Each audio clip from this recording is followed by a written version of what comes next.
Please be seated.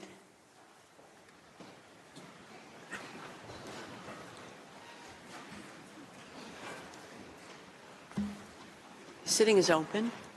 The court meets today and will meet tomorrow under Article 74, Paragraph 3 of the Rules of Court to hear the oral observations of the parties on the request for the indication of provisional measures submitted by the Republic of South Africa in the case concerning application of the Convention on the Prevention and Punishment of the Crime of Genocide in the Gaza Strip, South Africa versus Israel. The court does not include upon the bench a judge of the nationality of either party. Accordingly, both parties avail themselves of the right under Article 31, Paragraph 3 of the statute to choose a judge ad hoc. South Africa has chosen Judge Dikgang Ernest Moseneke and Israel, Judge Aharon Barak. Article 20 of the statute provides that every member of the court shall, before taking up his duties, make a solemn declaration in open court that he will exercise his powers impartially and conscientiously. Pursuant to Article 31, Paragraph 6 of the statute, that same provision applies to judges ad hoc. Before inviting Judge Moseneke and Judge Barak to make their solemn declarations, I shall first, in accordance with custom, say a few words about their careers and qualifications. Judge Dikgang Ernest Moseneke, of South African nationality, has had a distinguished career as a judge, law practitioner, and academic. After obtaining degrees in English, political science, and law from the University of South Africa, he practiced as an attorney and an advocate with the Pretoria Bar. In 2001, he was appointed a judge on the High Court in Pretoria, and a year later, he became a judge on the Constitutional Court of South Africa, where he was Deputy Chief Justice for more than a decade and Acting Chief Justice in 2013 and 2014.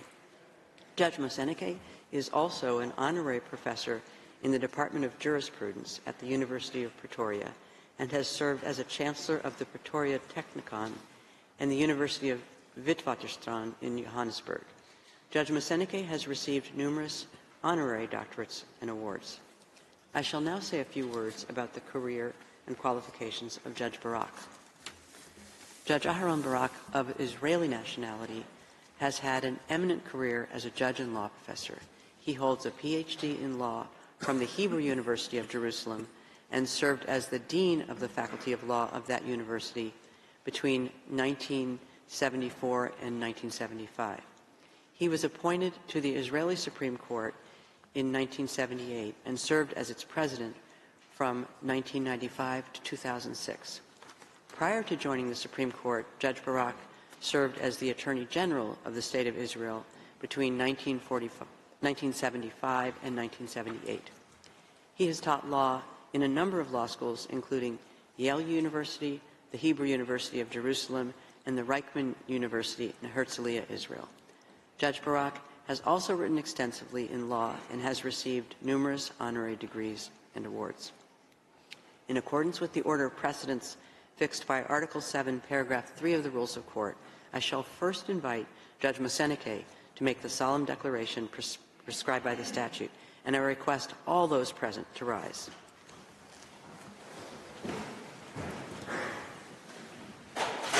Judge Moseneke, you have the floor.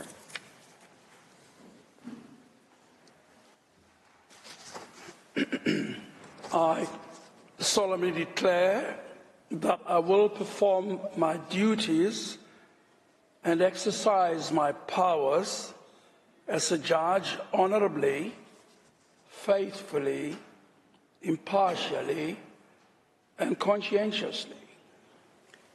I thank Judge Moseneke, and I now invite Judge Barak to make the solemn declaration prescribed by the statute.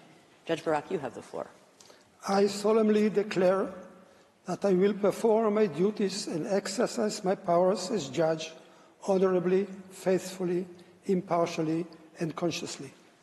I thank you, Judge Barak. Please be seated. I take note of the solemn declarations made by Judge Ad hoc Moseneke and Judge Ad hoc Barak, and I declare them duly installed as judges ad hoc in the case concerning application of the Convention on the prevention and punishment of the crime of genocide in the Gaza Strip, South Africa versus Israel. I shall now recall the principal steps of the procedure in the present case. On 29 December 2023, the government of South Africa filed in the registry of the court an application instituting proceedings against the State of Israel, alleging violations by the latter of its obligations under the 1948 Convention on the Prevention and Punishment of the Crime of Genocide. I shall refer to this convention as the Genocide Convention.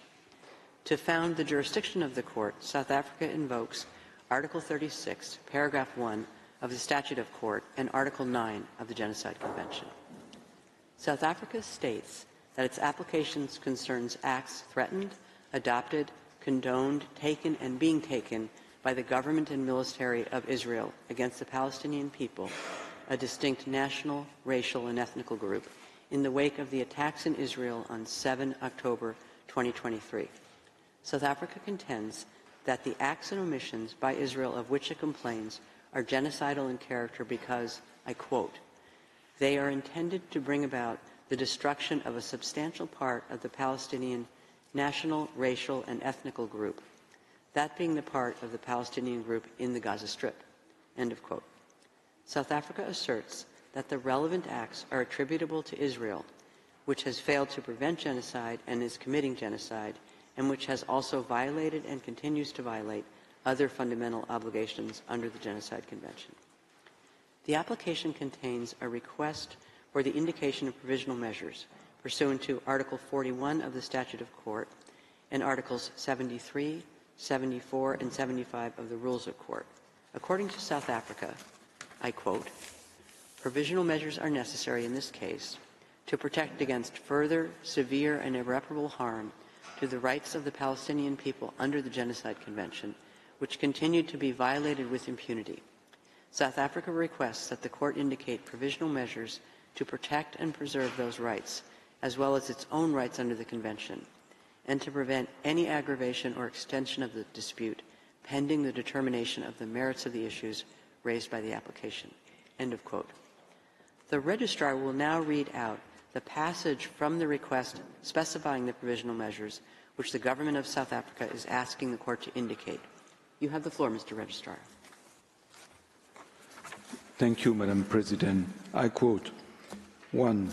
The State of Israel shall immediately suspend its military operations in and against Gaza. 2. The State of Israel shall ensure that any military or irregular armed units which may be directed, supported, or influenced by it, as well as any organizations and persons which may be subject to its control, direction, or influence, take no steps in furtherance of the military operation referred to point 1 above. 3. The Republic of South Africa and the State of Israel shall each, in accordance with their obligations under the Convention on the Prevention and Punishment of the Crime of Genocide in relation to the Palestinian people, take all reasonable measures within their power to prevent genocide. 4.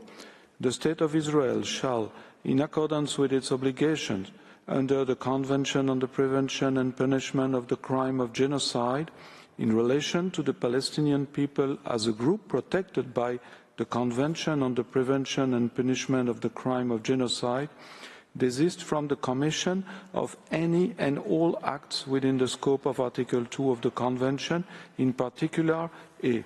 Killing members of the group, B. Causing serious bodily or mental harm to the members of the group, C. Deliberately inflicting on the group conditions of life calculated to bring about its physical destruction in all or in part, and D. Imposing measures intended to prevent births within the group. 5. The State of Israel shall, pursuant to point 4c above, in relation to Palestinians, desist from and take all measures within its power, including the rescinding of relevant orders, of restrictions and or of prohibitions to prevent A. The expulsion and forced displacement from their homes, B. The deprivation of B1. Access to adequate food and water, B2. Access to humanitarian assistance, including access to adequate fuel, shelter, clothes, hygiene and sanitation. B3, medical supplies and assistance. And C, the destruction of Palestinian life in Gaza. 6. The State of Israel shall, in relations to Palestinians, ensure that its military, as well as any irregular armed units or individuals which may be directed, supported or otherwise influenced by it, and any organizations and persons which may be subject to its control, direction or influence, do not commit any acts described in 4 and 5 above, or engage in direct and public incitement to commit genocide, conspiracy to commit genocide, attempt to commit genocide, or complicity in genocide. And insofar as they do engage therein, that steps are taken towards their punishment pursuant to Articles 1, 2, 3 and 4 of the Convention on the Prevention and Punishment of the Crime of Genocide. 7. The State of Israel shall take effective measures to prevent the destruction and ensure the preservation of evidence related to allegations of acts within the scope of Article 2 of the Convention on the Prevention and Punishment of the Crime of Genocide. To that end, the State of Israel shall not act to deny or otherwise to restrict access by fact-finding missions, international mandates and other bodies to Gaza to assist in ensuring the preservation and retention of said evidence. 8. The State of Israel shall submit a report to the Court on all measures taken to give effect to this order within 1 week, as from the date of this order, and thereafter at such regular intervals as the Court shall order, until a final decision on the case is rendered by the Court. 9. The State of Israel shall refrain from any action and shall ensure that no action is taken which might aggravate or extend the dispute before the Court or make it more difficult to resolve. End of quote.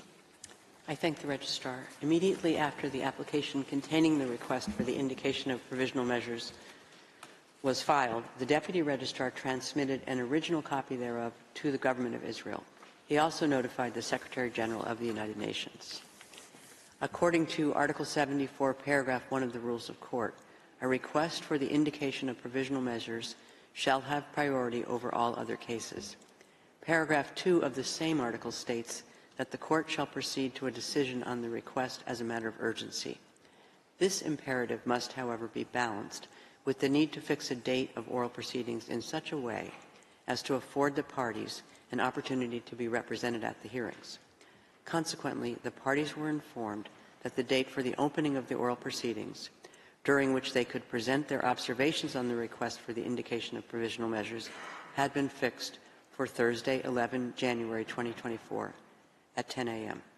I would now like to welcome the delegations of South Africa and Israel, and I note the presence before the Court of the agents and counsel of both parties. This morning, the Court will hear the single round of oral argument of South Africa, which has submitted the request for the indication of provisional measures. It will hear Israel tomorrow morning at 10 a.m.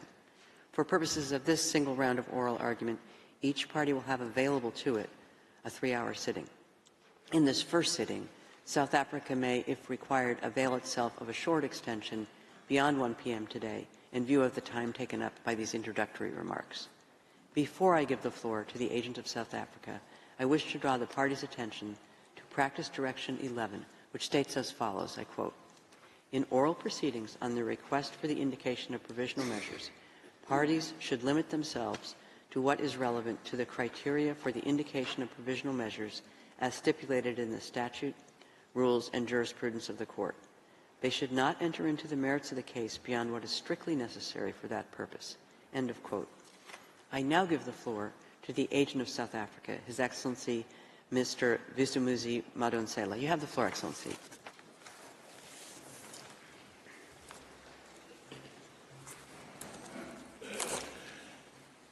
Madam President, distinguished members of the Court, it is an honor and a privilege for me to appear before you today on behalf of the Republic of South Africa. I wish to express my gratitude to the Court for convening this hearing on the earliest possible date to entertain South Africa's request for the indication of provisional measures in this matter. In our application, South Africa has recognized the ongoing Nakba of the Palestinian people through Israel's colonization since 1948, which has systematically and forcibly dispossessed, displaced, and fragmented the Palestinian people, deliberately denying them their internationally recognized inalienable right to self-determination and their internationally recognized right of return as refugees to their towns and villages in what is now the State of Israel. We are also particularly mindful of Israel's institutionalized regime of discriminatory laws, policies and practices designed and maintained to establish domination, subjecting the Palestinian people to apartheid on both sides of the Green Line. Decades-long impunity for widespread and systematic human rights violations has emboldened Israel in its recurrence and intensification of international crimes in Palestine. At the outset, South Africa acknowledges that the genocidal acts and omissions by the State of Israel inevitably form part of a continuum of illegal acts perpetrated against the Palestinian people since 1948. The application places Israel's genocidal acts and omissions within the broader context of Israel's 75-year apartheid, 56-year occupation, and 16-year siege imposed on the Gaza Strip, a siege which itself has been described by the director of UNRWA Affairs in Gaza as a silent killer of people. As the Committee on the Elimination of Racial Discrimination warned on December 21st, hate speech and dehumanizing discourse targeted at Palestinians is raising severe concerns regarding Israel and other states' parties' obligation to prevent crimes against humanity and genocide in the Gaza Strip.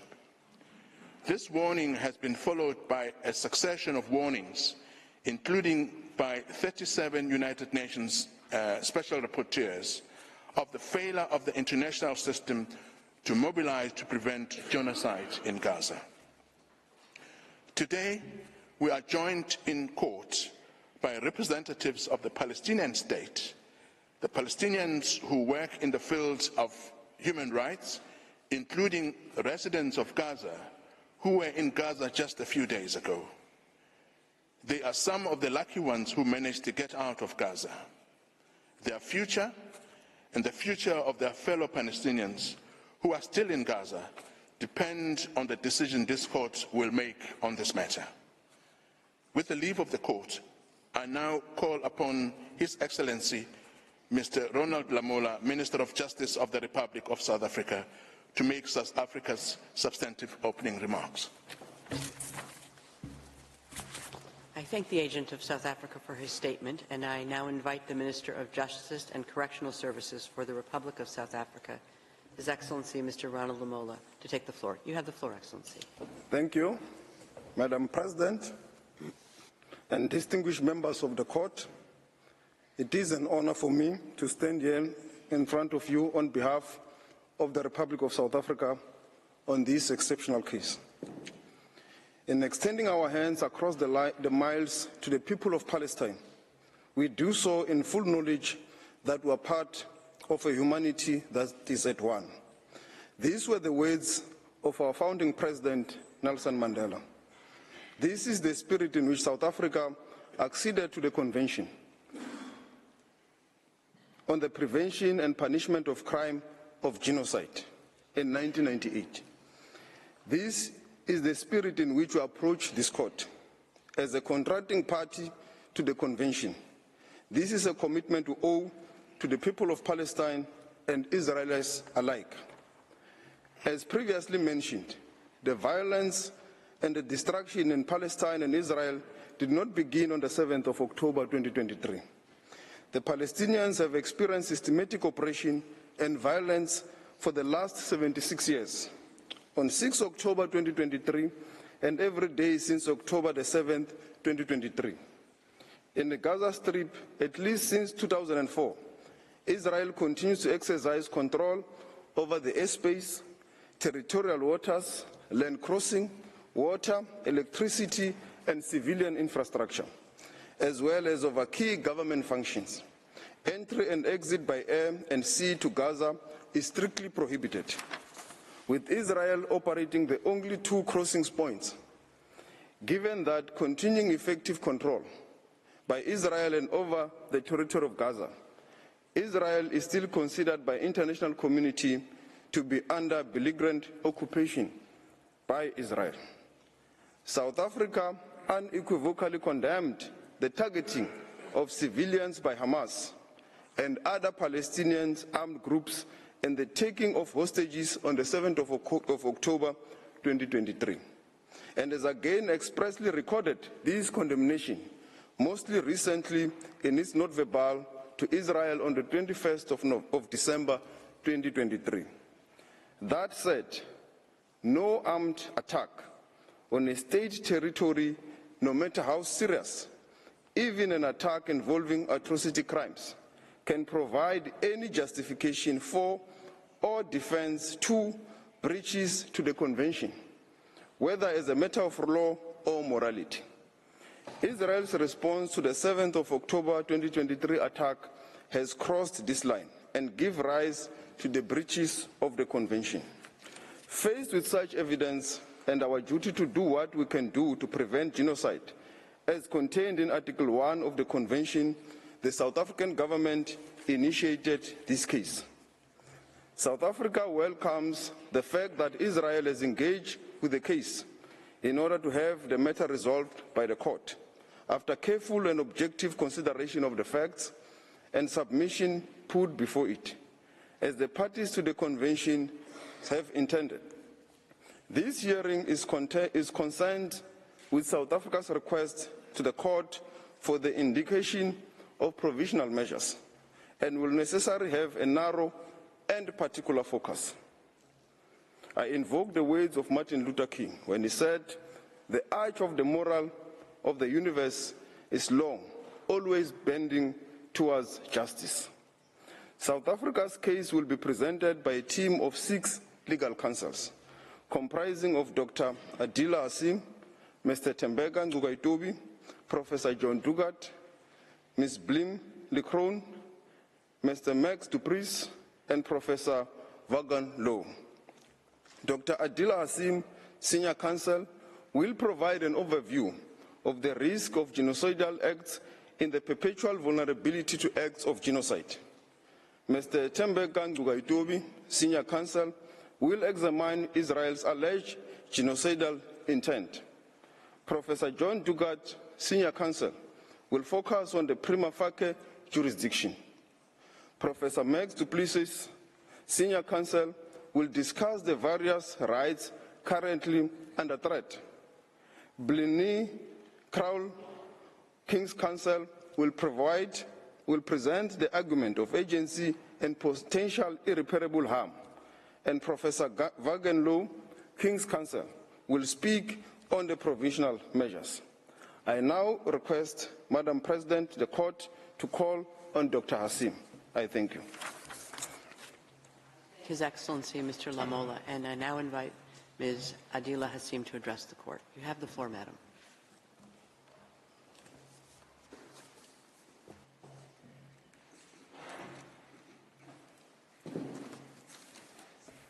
Thank you. Madam President, distinguished members of the court, it is a privilege to appear on behalf of the Republic of South Africa in this case of exceptional importance. It's a case that underscores the very essence of our shared humanity as expressed in the preamble to the Genocide Convention. It's my task to address the court on the genocidal acts that have led to this urgent request for provisional measures under Article 41 of the Statute of the Court. South Africa contends that Israel has transgressed Article 2 of the Convention committing actions that fall within the definition of genocide. The actions show a systematic pattern of conduct from which genocide can be inferred. Allow me to place these acts in context. Gaza is one of the two constituent territories of the occupied Palestinian territories, occupied by Israel since 1967. It is a narrow strip of approximately 365 square kilometers, as depicted in the map now displayed. Israel continues to exercise control over the space, territorial waters, land crossings, water, electricity, electromagnetic sphere, and civilian infrastructure in Gaza, as well as over key governmental functions. As the Honourable Minister has said, entry and exit by air and sea to Gaza is prohibited, with Israel operating the only two crossing points. Gaza, which is one of the most densely populated places in the world, is home to approximately 2.3 million Palestinians, almost half of them children. For the past 96 days, Israel has subjected Gaza to what has been described as one of the heaviest conventional bombing campaigns in the history of modern warfare. Palestinians in Gaza are being killed by Israeli weaponry and bombs from air, land, and sea. They are also at immediate risk of death by starvation, dehydration, and disease as a result of the ongoing siege by Israel, the destruction of Palestinian towns, the insufficient aid being allowed through to the Palestinian population, and the impossibility of distributing this limited aid while bombs fall. This conduct renders essentials to life unobtainable. At this provisional measures stage, as this court has made clear in the Gambia-Myanmar case, it is not necessary for the court to come to a final view on the question of whether Israel's conduct constitutes genocide. It is necessary to establish only whether at least some of the acts alleged are capable of falling within the provisions of the Convention. On analysing the specific and ongoing genocidal acts complained of, it is clear that at least some, if not all of these acts, fall within the Convention's provisions. These acts are documented in detail in South Africa's application and confirmed by reliable, often UN sources. It's thus unnecessary and impossible for me to recount all of them. I will highlight only some in order to illustrate the pattern of genocidal conduct.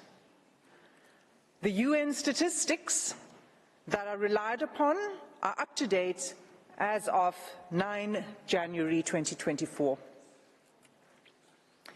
In South Africa's oral submissions, we will illustrate the facts that we rely on with limited use of audiovisual material.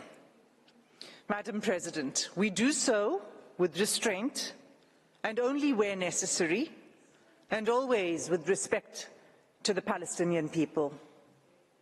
Against this background, I move now to demonstrate, in turn, how Israel's conduct violates Articles 2A, 2B, 2C, and 2D of the Convention. The first genocidal act committed by Israel is the mass killing of Palestinians in Gaza, in violation of Article 2A of the Genocide Convention. As the UN Secretary General explained 5 weeks ago, the level of Israel's killing is so extensive that nowhere is safe in Gaza.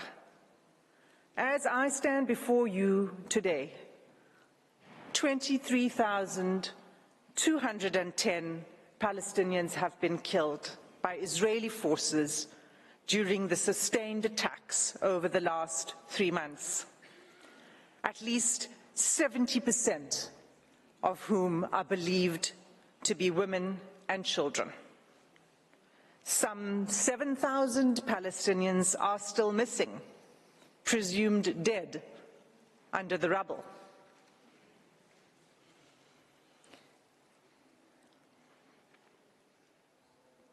Palestinians in Gaza are subjected to relentless bombing wherever they go. They are killed in their homes, in places where they seek shelter, in hospitals, in schools, in mosques, in churches, and as they try to find food and water for their families. They have been killed if they failed to evacuate.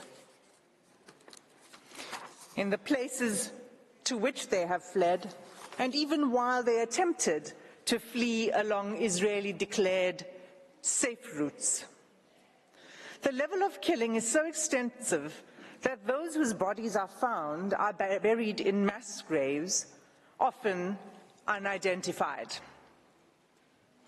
In the first 3 weeks alone, following 7 October, Israel deployed 6,000 bombs per week. At least 200 times it has deployed 2,000-pound bombs in southern areas of Palestine designated as safe. These bombs have also decimated the north, including refugee camps. 2,000-pound bombs are some of the biggest and most destructive bombs available. They are dropped by lethal fighter jets that are used to strike targets on the ground by one of the world's most resourced armies. Israel has killed an unparalleled and unprecedented number of civilians, with the full knowledge of how many civilian lives each bomb will take. More than 1,800 families, Palestinian families in Gaza, have lost multiple family members, and hundreds of multi-generational families have been wiped out, with no remaining survivors. Mothers, fathers, children, siblings, grandparents, aunts, cousins, often all killed together. This killing is nothing short of destruction of Palestinian life. It is inflicted deliberately. No one is spared, not even newborn babies. The scale of Palestinian child killings in Gaza is such that UN chiefs have described it as a graveyard for children. The devastation, we submit, is intended to and has laid waste to Gaza beyond any acceptable legal, let alone humane, justification. The second genocidal act identified in South Africa's application is Israel's infliction of serious bodily or mental harm to Palestinians in Gaza in violation of Article 2B of the Genocide Convention. Israel's attacks have left close to 60,000 Palestinians wounded and maimed. Again, the majority of them women and children. This in circumstances where the healthcare system has all but collapsed. I'll return to this later in my speech. Large numbers of Palestinian civilians, including children, are arrested, blindfolded, forced to undress, and loaded onto trucks, taken to unknown locations. The suffering of the Palestinian people, physical and mental, is undeniable. Turning to the third genocidal act under Article 2C. Israel has deliberately imposed conditions on Gaza that cannot sustain life and are calculated to bring about its physical destruction. Israel achieves this in at least 4 ways. First, by displacement. Israel has forced the displacement of about 85% of Palestinians in Gaza. There is nowhere safe for them to flee to. Those who cannot leave or refuse to be displaced have either been killed or at extreme risk of being killed in their homes. Many Palestinians have been displaced multiple times as families are forced to move repeatedly in search of safety. Israel's first evacuation order on 13 October required the evacuation of over 1 million people, including children, the elderly, the wounded, and infirm. Entire hospitals were required to evacuate, even newborn babies in intensive care. The order required them to evacuate the north to the south within 24 hours. The order itself was genocidal.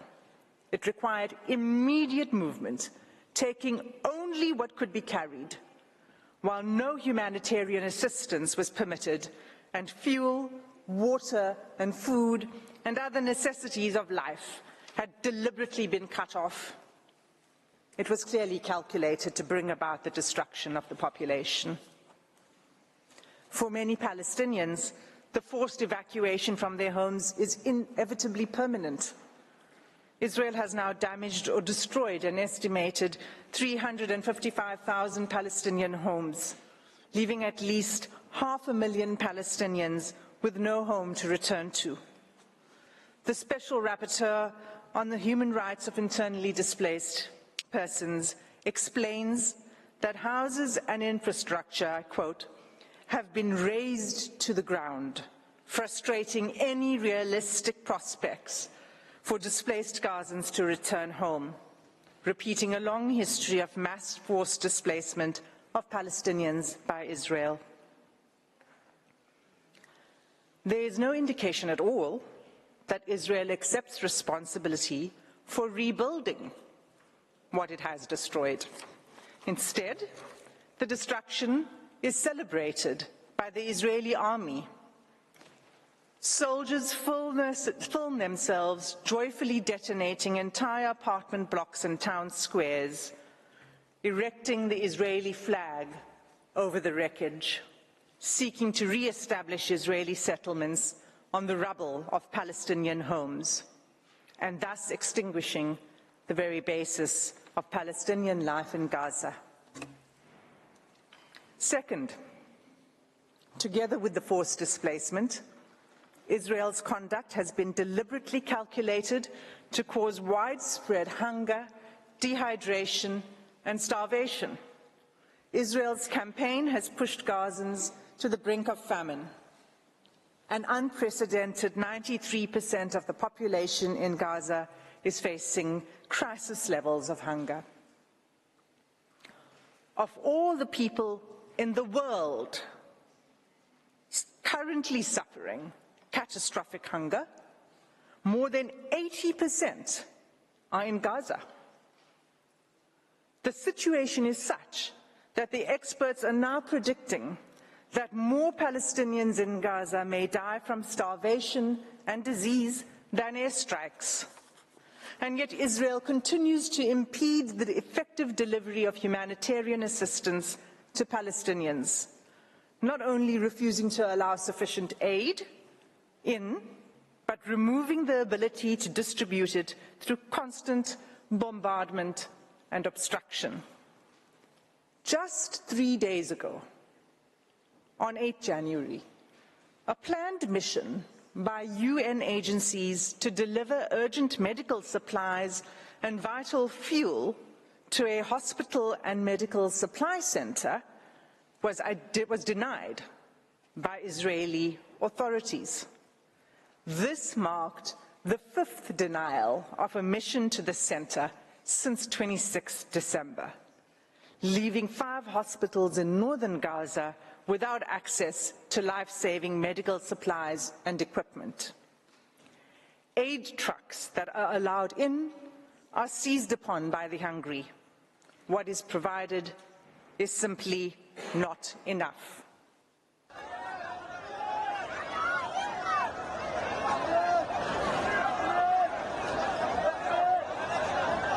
Madam President, members of the court, this is an image of an aid truck arriving in Gaza. Third, Israel has deliberately inflicted conditions in which Palestinians in Gaza are denied adequate shelter, clothes, or sanitation. For weeks, there have been acute shortages of clothes, bedding, blankets, and critical non-food items. Clean water is all but gone, leaving far below the amount required to safely drink, clean, and cook.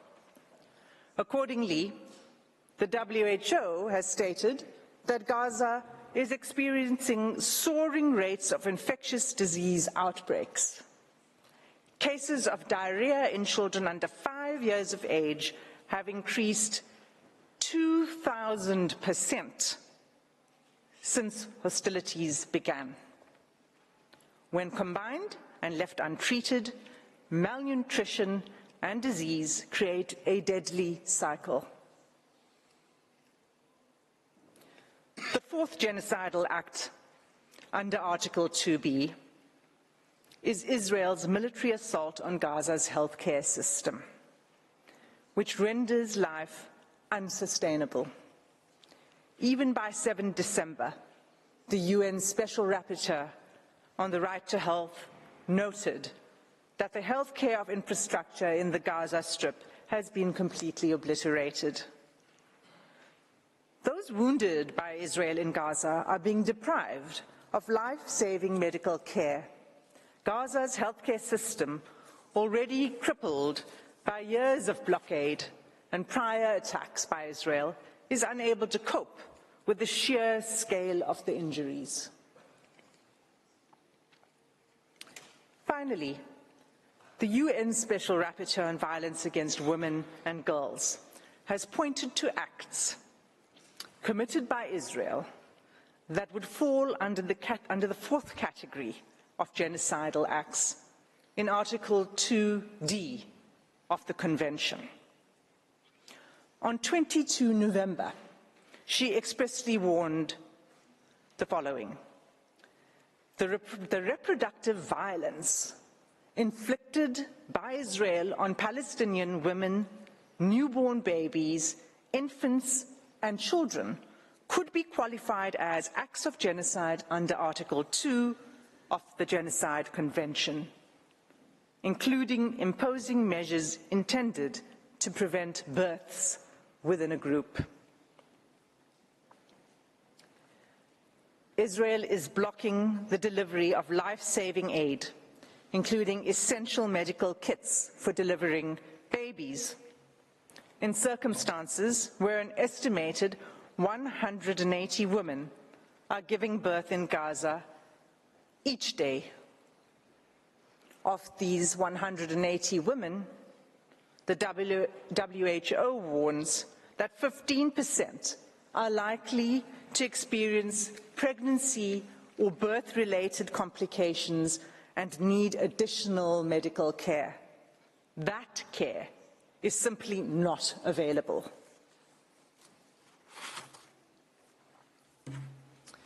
In sum, Madam President, all of these acts, individually and collectively, form a calculated pattern of conduct by Israel, indicating a genocidal intent.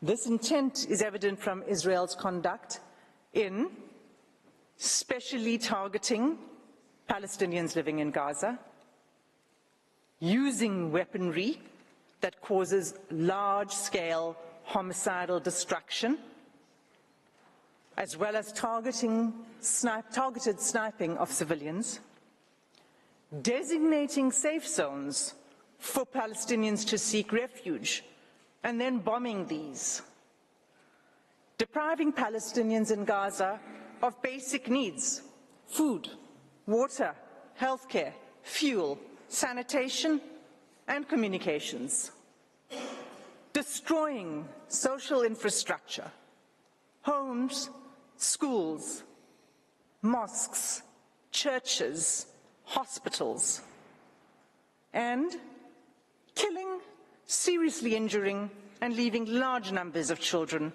orphaned. Genocides are never declared in advance, but this court has the benefit of the past 13 weeks of evidence that shows incontrovertibly a pattern of conduct and related intention that justifies a plausible claim of genocidal acts. In the Gambia-Myanmar case, this court did not hesitate to impose provisional measures in relation to allegations that Myanmar was committing genocidal acts against the Rohingya within the Rakhine state. The facts before the court today are sadly even more stark, and like the Gambia-Myanmar case, deserve and demand this court's intervention. Every day there is mounting irreparable loss of life, property, dignity, and humanity for the Palestinian people. Our news feeds show graphic images of suffering that has become unbearable to watch. Nothing will stop the suffering except an order from this court. Without an indication of provisional measures, the atrocities will continue, with the Israeli Defense Force indicating that it intends pursuing this course of action for at least a year.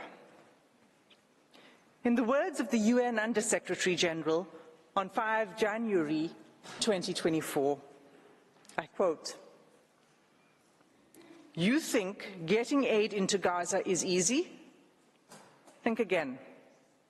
3 layers of inspections before trucks can even enter. Confusion and long queues. A growing list of rejected items. A crossing point meant for pedestrians, not trucks. Another crossing point where trucks have been blocked by desperate, hungry communities. A destroyed commercial sector. Constant bombardments, poor communications, damaged roads, convoys shot at, delays at checkpoints, a traumatized and exhausted population crammed into a smaller and smaller sliver of land, shelters which have long exceeded their full capacity, aid workers themselves displaced, killed. This is an impossible situation for the people of Gaza and for those trying to help them. The fighting must stop." Close quote. Madam President, members of the court, that concludes my section on the genocidal conduct of Israel. I thank you for your patient attention, and I ask that you call Advocate Nukaitobi to the podium to address the court on genocidal intent. I thank Ms. Hassim, and I now invite Mr. Tembeke Nukaitobi to address the court. You have the floor, sir.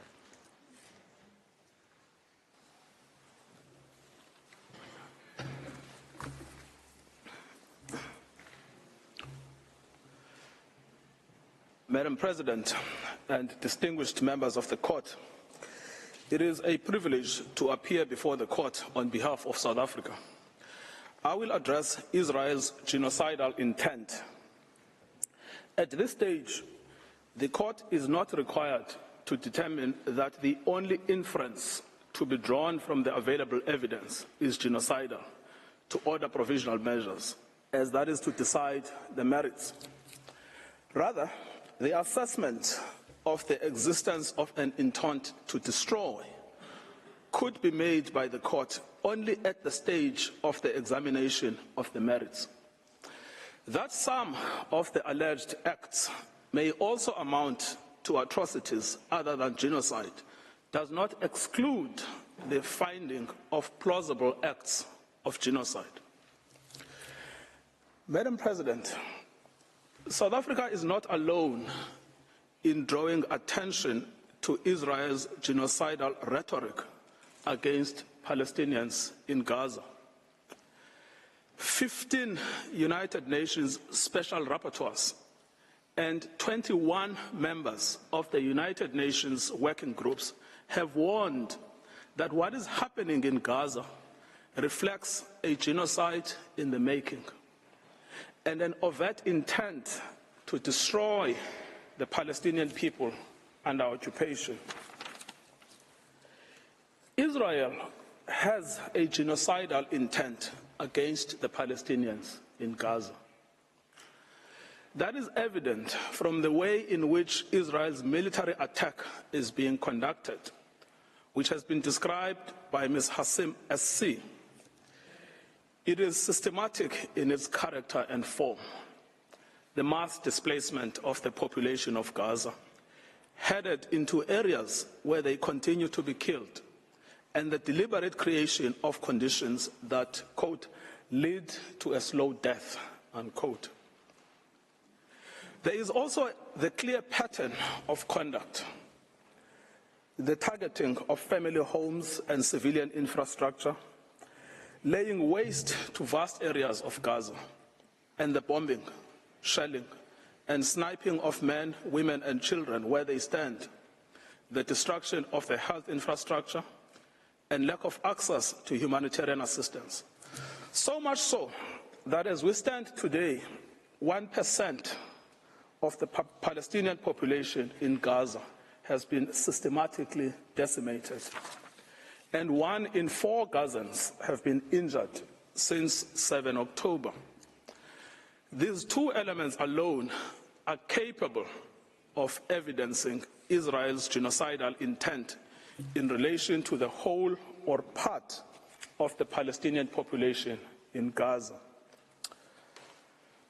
However, third, there is an extraordinary feature in this case, that Israel's political leaders, military commanders, and persons holding official positions have systematically and in explicit terms declared their genocidal intent.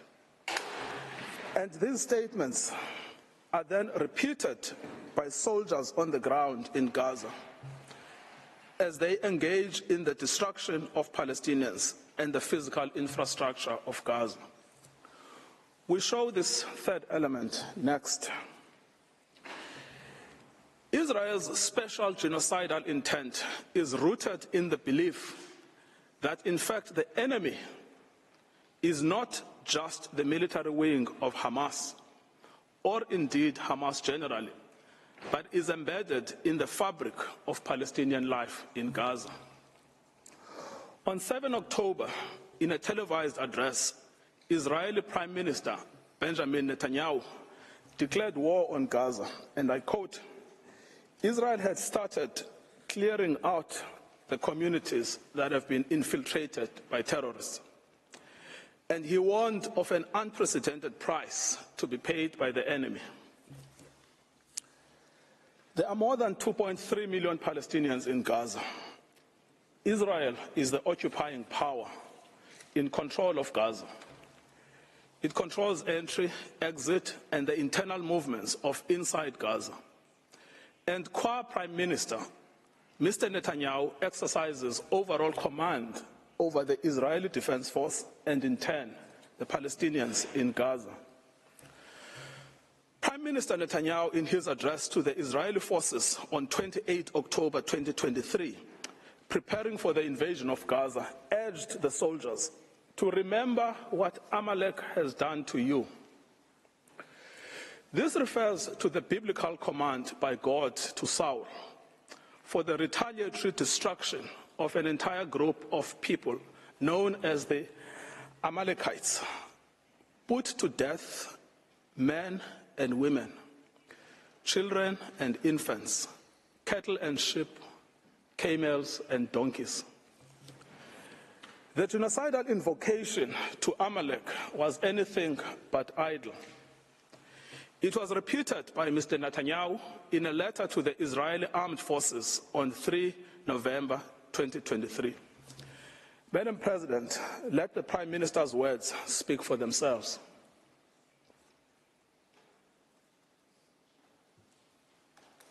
Has done to you, says our Holy Bible, and we do remember and we are fighting our brave troops and combatants who are now in Gaza or around Gaza and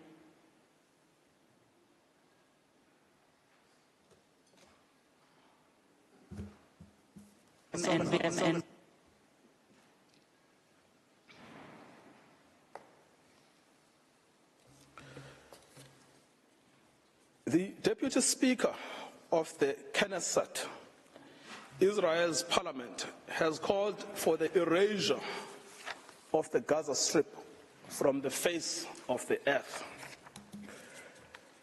The Defense Force agrees. On 9 October, the Defense Minister, Yoav Gallant, gave a situation update to the army, where he said that as Israel was imposing a complete siege on Gaza, there would be no electricity, no food, no water, no fuel. Everything would be closed because Israel is fighting human animals. Speaking to troops on the Gaza border, he instructed them that he has released all the restraints and that Gaza won't return to what it was before. We will eliminate everything. We will reach all places. Eliminate everything. Reach all places without any restraints. The theme of destruction of human animals was reiterated by an Israeli army coordinator of government activities in the territories on 9 October 2023, who, in an address to Hamas and the residents of Gaza, stated that Hamas has become ISIS and that the citizens of Gaza are celebrating instead of being horrified. He concluded that human animals are dealt with accordingly. Israel has imposed a total blockade on Gaza. No electricity, no water, just damage. You wanted hell, you will get hell. The language of systematic dehumanization is evident here. Human animals. Both Hamas and civilians are condemned. Within the Israeli cabinet, this is also a widely held view. The Minister of Energy and Infrastructure, Israel Katz, called for the denial of water and fuel, as this is what will happen to a people of children killers and slaughterers. This admits of no ambiguity. It means to create conditions of death of the Palestinian people in Gaza. To die a slow death because of starvation and dehydration, or to die quickly because of a bomb attack or snipers, but to die nevertheless. In fact, Heritage Minister Amichai Eliyahu said that Israel must find ways for Gazans that are more painful than death. It is no answer to say that neither are in command of the army. They are ministers in the Israeli government. They vote in the Knesset and are in a position to shape state policy. The intent to destroy Gaza has been nurtured at the highest levels of state, as President Isaac Herzog has joined the ranks of those signing bombs destined for Gaza. Having previously noted that the entire population in Gaza is responsible and that this rhetoric about civilians not aware, not involved is absolutely not true, we will fight until we break their backbone. Later attempts by the President and others to neutralize this speech have not altered the sting of his words, which was to tar all Palestinians as responsible for the actions of Hamas. Nor, as I will show below, has it affected how state policy is understood within government. The Minister of National Security repeated the President's statements that Hamas and civilians are responsible in equal measure. On 10 November 2023, in a televised interview, he stated that when we say that Hamas should be destroyed, it also means those who celebrate, those who support, and those who hand out candy. They are all terrorists, and they should also be destroyed. These are orders to destroy and to maim what cannot be destroyed. These statements are not open to neutral interpretations or after-the-fact rationalizations and reinterpretations by Israel. The statements were made by persons in command of the state. They communicated state policy. It is simple. If the statements were not intended, they would not have been made. The genocidal intent behind these statements is not ambiguous to the Israeli soldiers on the ground. Indeed, it is directing their actions and objectives. On 7 December 2023, Israeli soldiers proved that they understood the Prime Minister's message to remember what the Amalek has done to you as genocidal. They were recorded by journalists dancing and singing.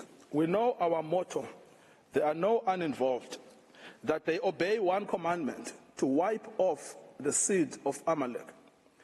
The Prime Minister's invocation of Amalek is being used by soldiers to justify the killing of civilians, including children.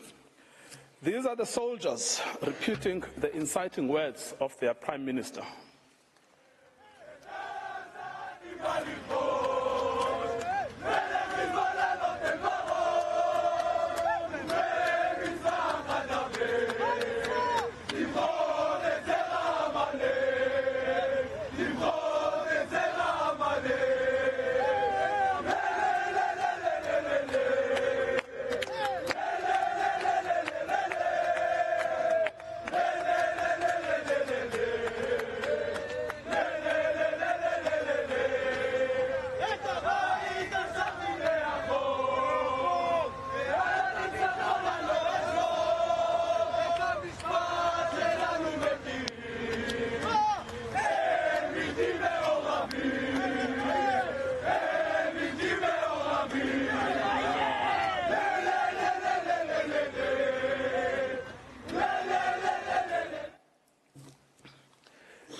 Israeli soldiers in Gaza were filmed dancing, chanting, and singing in November.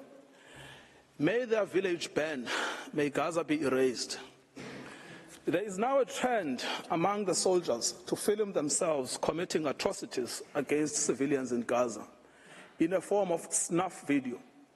One recorded himself detonating over 50 houses in Shujaiya.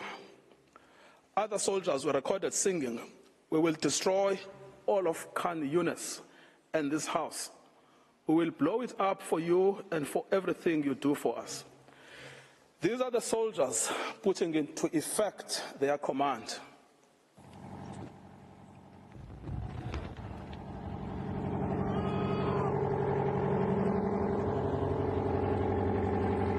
שכונת סג'איה ז"ל, נחל עוז, בעזרת השם יהיה לכם.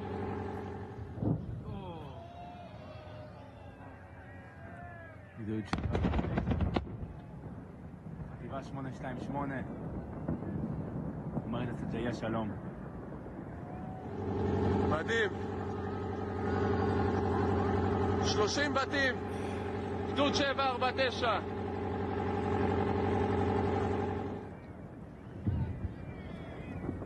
כאן מתחיל הניצחון.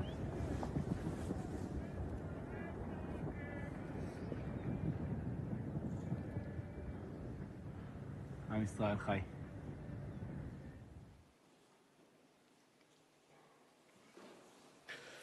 The commanders of the army are also of the same mind.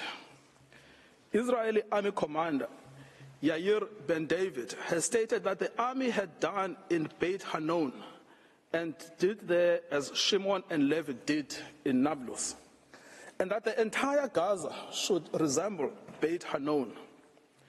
Israeli soldier Yeshai Shalev published a video against the backdrop of the ruins of what was the site of Al-Azhar University with the caption, "Once upon a time, there was a university in Gaza, and in practice, a school for murderers and human animals." Soldiers obviously believe that this language and their actions are acceptable because the destruction of Palestinian life in Gaza is articulated state policy. Senior political and military officials encouraged without censure the 95-year-old Israeli army reservist Ezra Yachin, a veteran of the Deir Yassin massacre against the Palestinians in 1948, to speak to the soldiers ahead of the ground invasion in Gaza. In his tour, he echoed the same sentiment while being driven around in an officially Israeli army vehicle dressed in Israeli army fatigue. I quote, "Be triumphant and finish them off, and don't leave anyone behind. Erase the memory of them. Erase them, their families, mothers and children. These animals can no longer live. If you have an Arab neighbor, don't wait, go to his home and shoot him. We want to invade, not like before. We want to enter and destroy what's in front of us, and destroy houses, then destroy the one after it. With all of our forces, complete destruction, enter and destroy. As you can see, we will witness things we've never dreamed of. Let them drop bombs on them and erase them." As recently as 7 January 2024, a video of a soldier was posted online where he boasts that the army had destroyed the entire village of Hibat Azar. For 2 weeks, he said, they had worked hard to bomb the village and executed their mandate. Any suggestion that senior politicians did not mean what they said, much less that the meaning was not understood by soldiers in Gaza, would be without any merit. The scale of destruction in Gaza, the mass targeting of family homes and civilians, the war being a war on children, all make clear that genocidal intent is both understood and is being put into practice. The articulated intent is the destruction of Palestinian life in all its manifestations. The genocidal rhetoric is also commonplace within the Israeli Knesset. Members of the Knesset have repeatedly called for Gaza to be wiped out, flattened, erased, and crushed on all its inhabitants. They have deplored anyone feeling sorry for the uninvolved Gazans, asserting repeatedly that there are no uninvolved, that there are no innocents in Gaza, that the killers of the women and children should not be separated from the citizens of Gaza, and that the children of Gaza have brought this upon themselves, and that there should be one sentence for everyone there, death. Finally, the lawmakers have called for mercilessly bombing from the air, with some advocating for the use of nuclear doomsday weapons, and a Nakba that will overshadow the Nakba of 48. The Prime Minister's genocidal speech has gained ground among some elements of civil society. A famous singer has repeated Mr. Netanyahu's Amalek reference, stating that Gaza must be wiped out and be destroyed with every Amalek seed. We simply must destroy all of Gaza and exterminate everyone who is there. Another has called to erase Gaza, not leave a single person there. Journalists and commentators have announced that the woman is an enemy, the baby is an enemy, the pregnant woman is an enemy. That it is necessary to turn the strip into a slaughterhouse, to demolish every house our soldiers come across, exterminate everyone. The intentional failure of the government of Israel to condemn, prevent, and punish such genocidal incitement constitutes in itself a grave violation of the Genocide Convention. We should recall, Madam President, that in Article 1 of the Convention, Israel confirmed that genocide, whether committed in time of peace or in time of war, is a crime under international law, and it undertook to prevent and to punish it as such. This failure to prevent, condemn, and punish such speech by the government has served to normalize genocidal rhetoric and extreme danger for Palestinians within Israeli society. As MK Moshe Sada from the Likud party has said, the government's own attorneys share his views that Palestinians in Gaza must be destroyed. I quote, "You go anywhere and they tell you to destroy them. In the kibbutz, they tell you to destroy them. My friends at the state attorney's office who fought with me on political issues in debate said to me, it is clear that we need to destroy all Gazans. Destroy all Gazans." Israel is aware of its destruction of Palestinian life and infrastructure. Despite this knowledge, it has maintained and indeed intensified its military activity in Gaza. As to full awareness, in the week after 7 October, NGOs and the United Nations warned of an unprecedented humanitarian crisis in Gaza.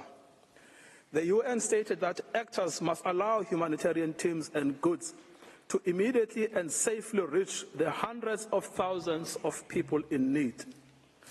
So right from the beginning, Israel knew that it was depriving water, food, electricity, and essentials for survival.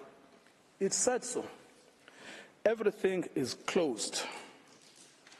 It has known that it was depriving Palestinians of health care and treatment for injury in the middle of an unprecedented bombardment, of food and water, and of other essentials for survival. This prompted the World Health Organization to say, "We are on our knees asking for sustained, scaled-up, protected humanitarian operations, appealing to all those in a situation to make a decision or influence decision makers to give us the humanitarian space to address this human catastrophe." Despite this knowledge, Israel continues to target infrastructure essential for survival: water and sanitation infrastructure, solar panels, bakeries, mills, crops. It bombs hospitals, decimating the healthcare system. It targets aid workers and the infrastructure of the United Nations. It is because of the policy of Israel that Gaza has become a place of death and despair. In conclusion, Madam President, many propagators of grave atrocities have protested that they were misunderstood, that they did not mean what they said, and that their own words were taken out of context. What state would admit to a genocidal intent? Yet, the distinctive feature of this case has not been the silence as such, but the reiteration and repetition of genocidal speech throughout every sphere of state in Israel. We remind the court of the identity and authority of the genocidal inciters: the Prime Minister, the President, the Minister of Defense, the Minister of National Security, the Minister of Energy and Infrastructure, members of the Knesset, senior army officials, and foot soldiers. Genocidal utterances are therefore not out in the fringes. They are embodied in state policy. The intent to destroy is plainly understood by soldiers on the ground. It is also fully understood by some within the Israeli society, with the government facing criticism for allowing in any aid to Gaza on the basis that it is recanting on its promise to starve Palestinians. Any suggestion that Israeli officials did not mean what they said or were not fully understood by soldiers and civilians alike to mean what they said should be rejected by this court.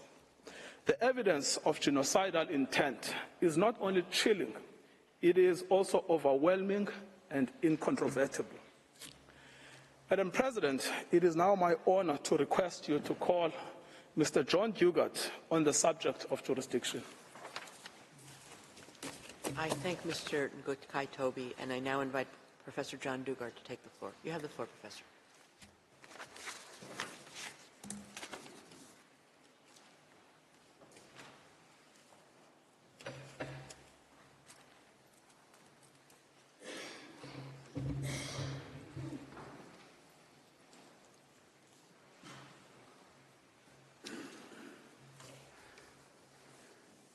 Madam President, distinguished members of the Court, it is a great privilege to appear before you today on behalf of the Republic of South Africa. In my speech, I will address the question of jurisdiction. The people of South Africa and of Israel both have a history of suffering. Both states have become parties to the Genocide Convention in the determination to end suffering. In this spirit, neither has attached a reservation to Article 9 of the Convention on the Prevention and Punishment of the Crime of Genocide.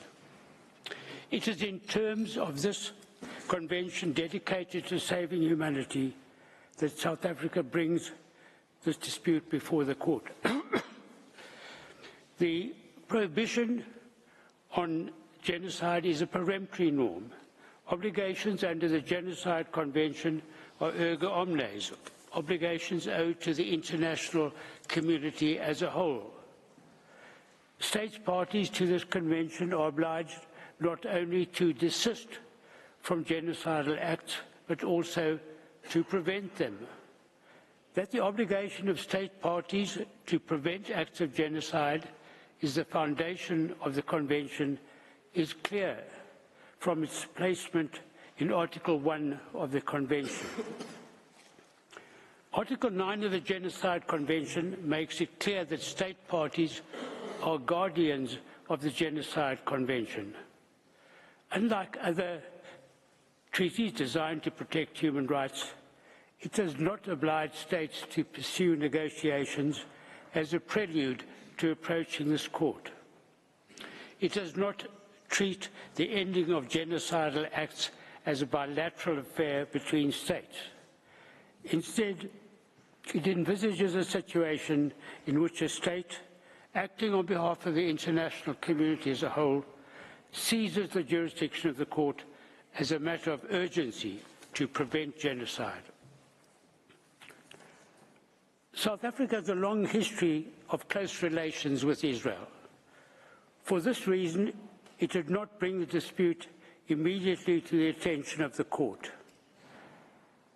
It watched with horror as Israel responded to the terrible atrocities committed against its people on 7 October, with an attack on Gaza that resulted in the indiscriminate killing of innocent Palestinian civilians, most of whom were women and children. The South African government repeatedly voiced its concerns in the Security Council and in public statements that Israel's actions had become genocidal. On 10 November, in a formal diplomatic démarche, it informed Israel that while it condemned the actions of Hamas, it wanted the International Criminal Court to investigate the leadership of Israel for international crimes, including genocide. As the court will know, the definition of genocide in the Rome Statute repeats that of the Genocide Convention. On 17 October, South Africa referred Israel's commission of the crime of genocide to the International Criminal Court for, quote, vigorous investigation, unquote. In announcing this decision, President Ramaphosa publicly expressed his abhorrence for what is happening right now in Gaza, which is now turned into a concentration camp where genocide is taking place. To accuse a state of committing acts of genocide and to condemn it in such strong language is a major act on the part of a state. At this stage, it became clear that there was a serious dispute between South Africa and Israel, which would end only with the end of Israel's genocidal acts. South Africa repeated this accusation at a meeting of BRICS on 21 November and at an emergency special session of the United Nations General Assembly on 12 December.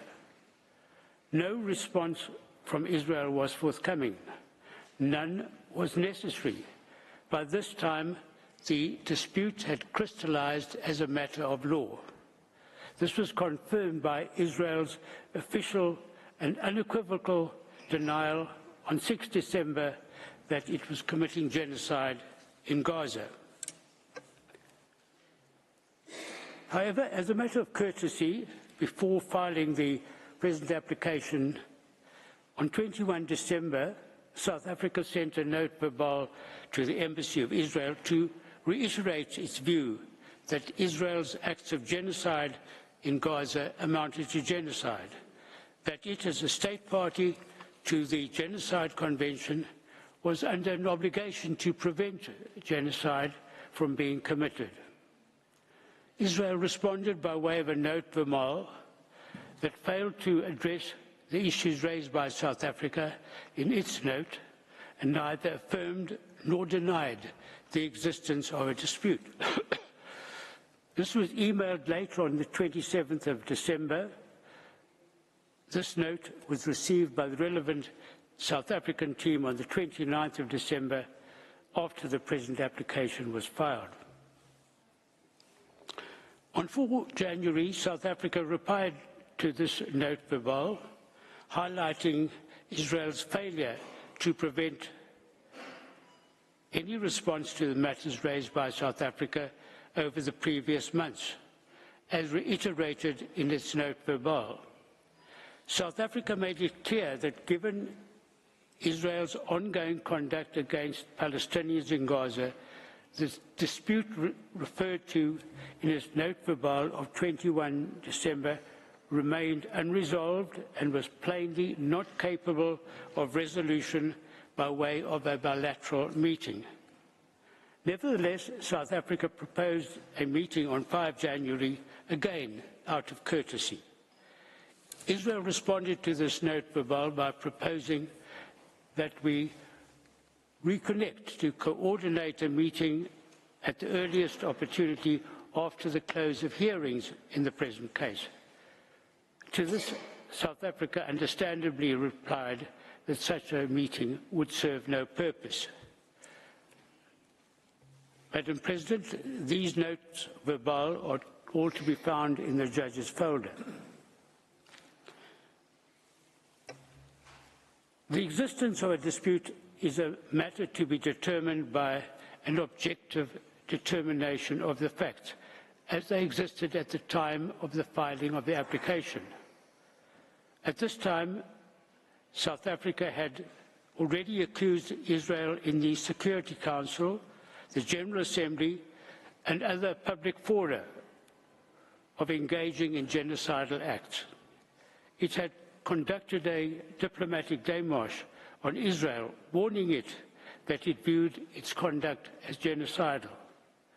It had requested the International Criminal Court to vigorously investigate crimes under the Genocide Convention committed by Israel in the Gaza Strip, and it accused Israel inter alia of the deliberate targeting of civilians, intentionally causing starvation and impeding relief supplies. It had accused Israel leaders of expressing, quote, the intent of committing genocide. Israel had flatly denied South Africa's accusations. Despite these harsh accusations, Israel has persisted in its genocidal acts against the population of Gaza. What more evidence could be required to establish a dispute? It is precisely because of a situation of this kind, affecting the international community as a whole, that Article 9 of the Genocide Convention does not require negotiations as a precondition to seizing the jurisdiction of the court. Certainly, a respondent state cannot prevent a referral to the court by claiming that there is no dispute and that it wants discussions on this matter when the existence of the dispute is clear. For a state to insist on a time frame for negotiations would simply be a license to commit genocide and would run counter to the object and purpose of the Genocide Convention. Madam President, the question of the crystallization of a dispute has been addressed by this court in preliminary objections at the merits stage where the burden of proof is higher. Although the court has generally adopted a flexible approach to the subject, it has laid down a number of tests for the existence of a dispute. First, it must be shown that the claim of one party is positively opposed by the other.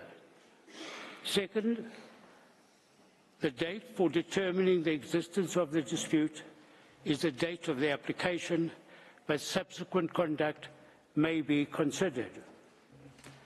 3, whether the dispute exists must be determined by an objective determination of the facts. And 4, a dispute exists when it is demonstrated on the basis of the evidence that the respondent was aware or could not have been unaware that its views were positively opposed. When these propositions are applied to the facts of this case, it is incontrovertible that a dispute exists between South Africa and Israel. South Africa strongly believes that what Israel is doing in Gaza amounts to genocide. Israel denies this and claims that such an accusation is legally and factually wrong and, moreover, is obscene. So an objective determination of the facts shows that a dispute existed on the date of the submission of South Africa's application, and this has been confirmed by Israel's subsequent statements and by its continuing conduct in Gaza. Moreover, Israel must have been aware from South Africa's public statements, the démarche, and the referral of the matter to the International Criminal Court of Israel's genocidal acts that a dispute existed between the two states. Madam President, the Court has indicated that in an application for provisional measures, it is sufficient to show that there is a prima facie basis for jurisdiction.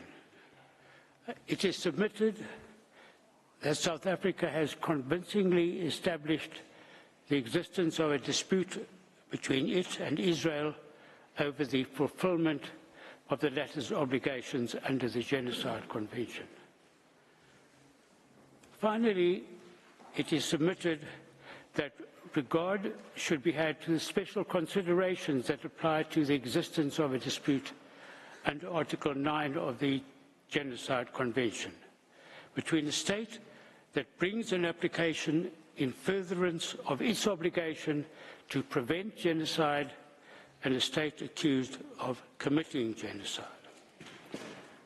This concludes my speech, Madam President. I thank you, the members of the Court, for your attention. I now ask you to call to the podium Professor Max du Plessis to address you on the nature of the rights requiring protection and the link between such rights and the measures requested. Thank you. Thank you, Professor Dugard. Before I give the floor to the next speaker, the court will observe a coffee break of 10 minutes. Sitting is adjourned.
Please be seated.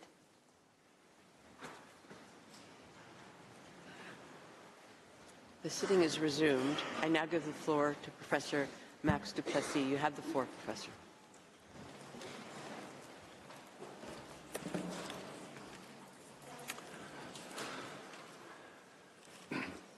Madam President, distinguished members of the Court, it is a privilege to appear before you. It's truly my honor to represent South Africa in these proceedings. I will be focusing on the nature of the rights that South Africa seeks to preserve through its application and the link between such rights and the measures requested. As well established in the Court's jurisprudence, and most recently in this Court's decision in the Gambia case, for the Court to exercise its power to indicate provisional measures, the rights claimed by South Africa on the merits, and for which it is seeking protection, must be at least plausible. This threshold does not require the Court to determine definitively whether the rights which South Africa wishes to see protected exist. Rather, the rights asserted must merely be grounded in a possible interpretation of the Convention, and the Court must be concerned to preserve by such measures the rights which may subsequently be adjudged by it to belong to either party. Palestinians in Gaza, as a very substantial and important part of the Palestinian national, racial and ethnical group, simply but profoundly are entitled to exist. As South Africa's ambassador pointed out in opening, to situate the right to exist and the threats to that right requires the Court to appreciate that this application by South Africa is brought within a particular context. What is happening in Gaza now is not correctly framed as a simple conflict between two parties. It entails instead destructive acts perpetrated by an occupying power, Israel, that has subjected the Palestinian people to an oppressive and prolonged violation of their right to self-determination for more than half a century. And those violations occur in a world where Israel, for years, has regarded itself as beyond and above the law.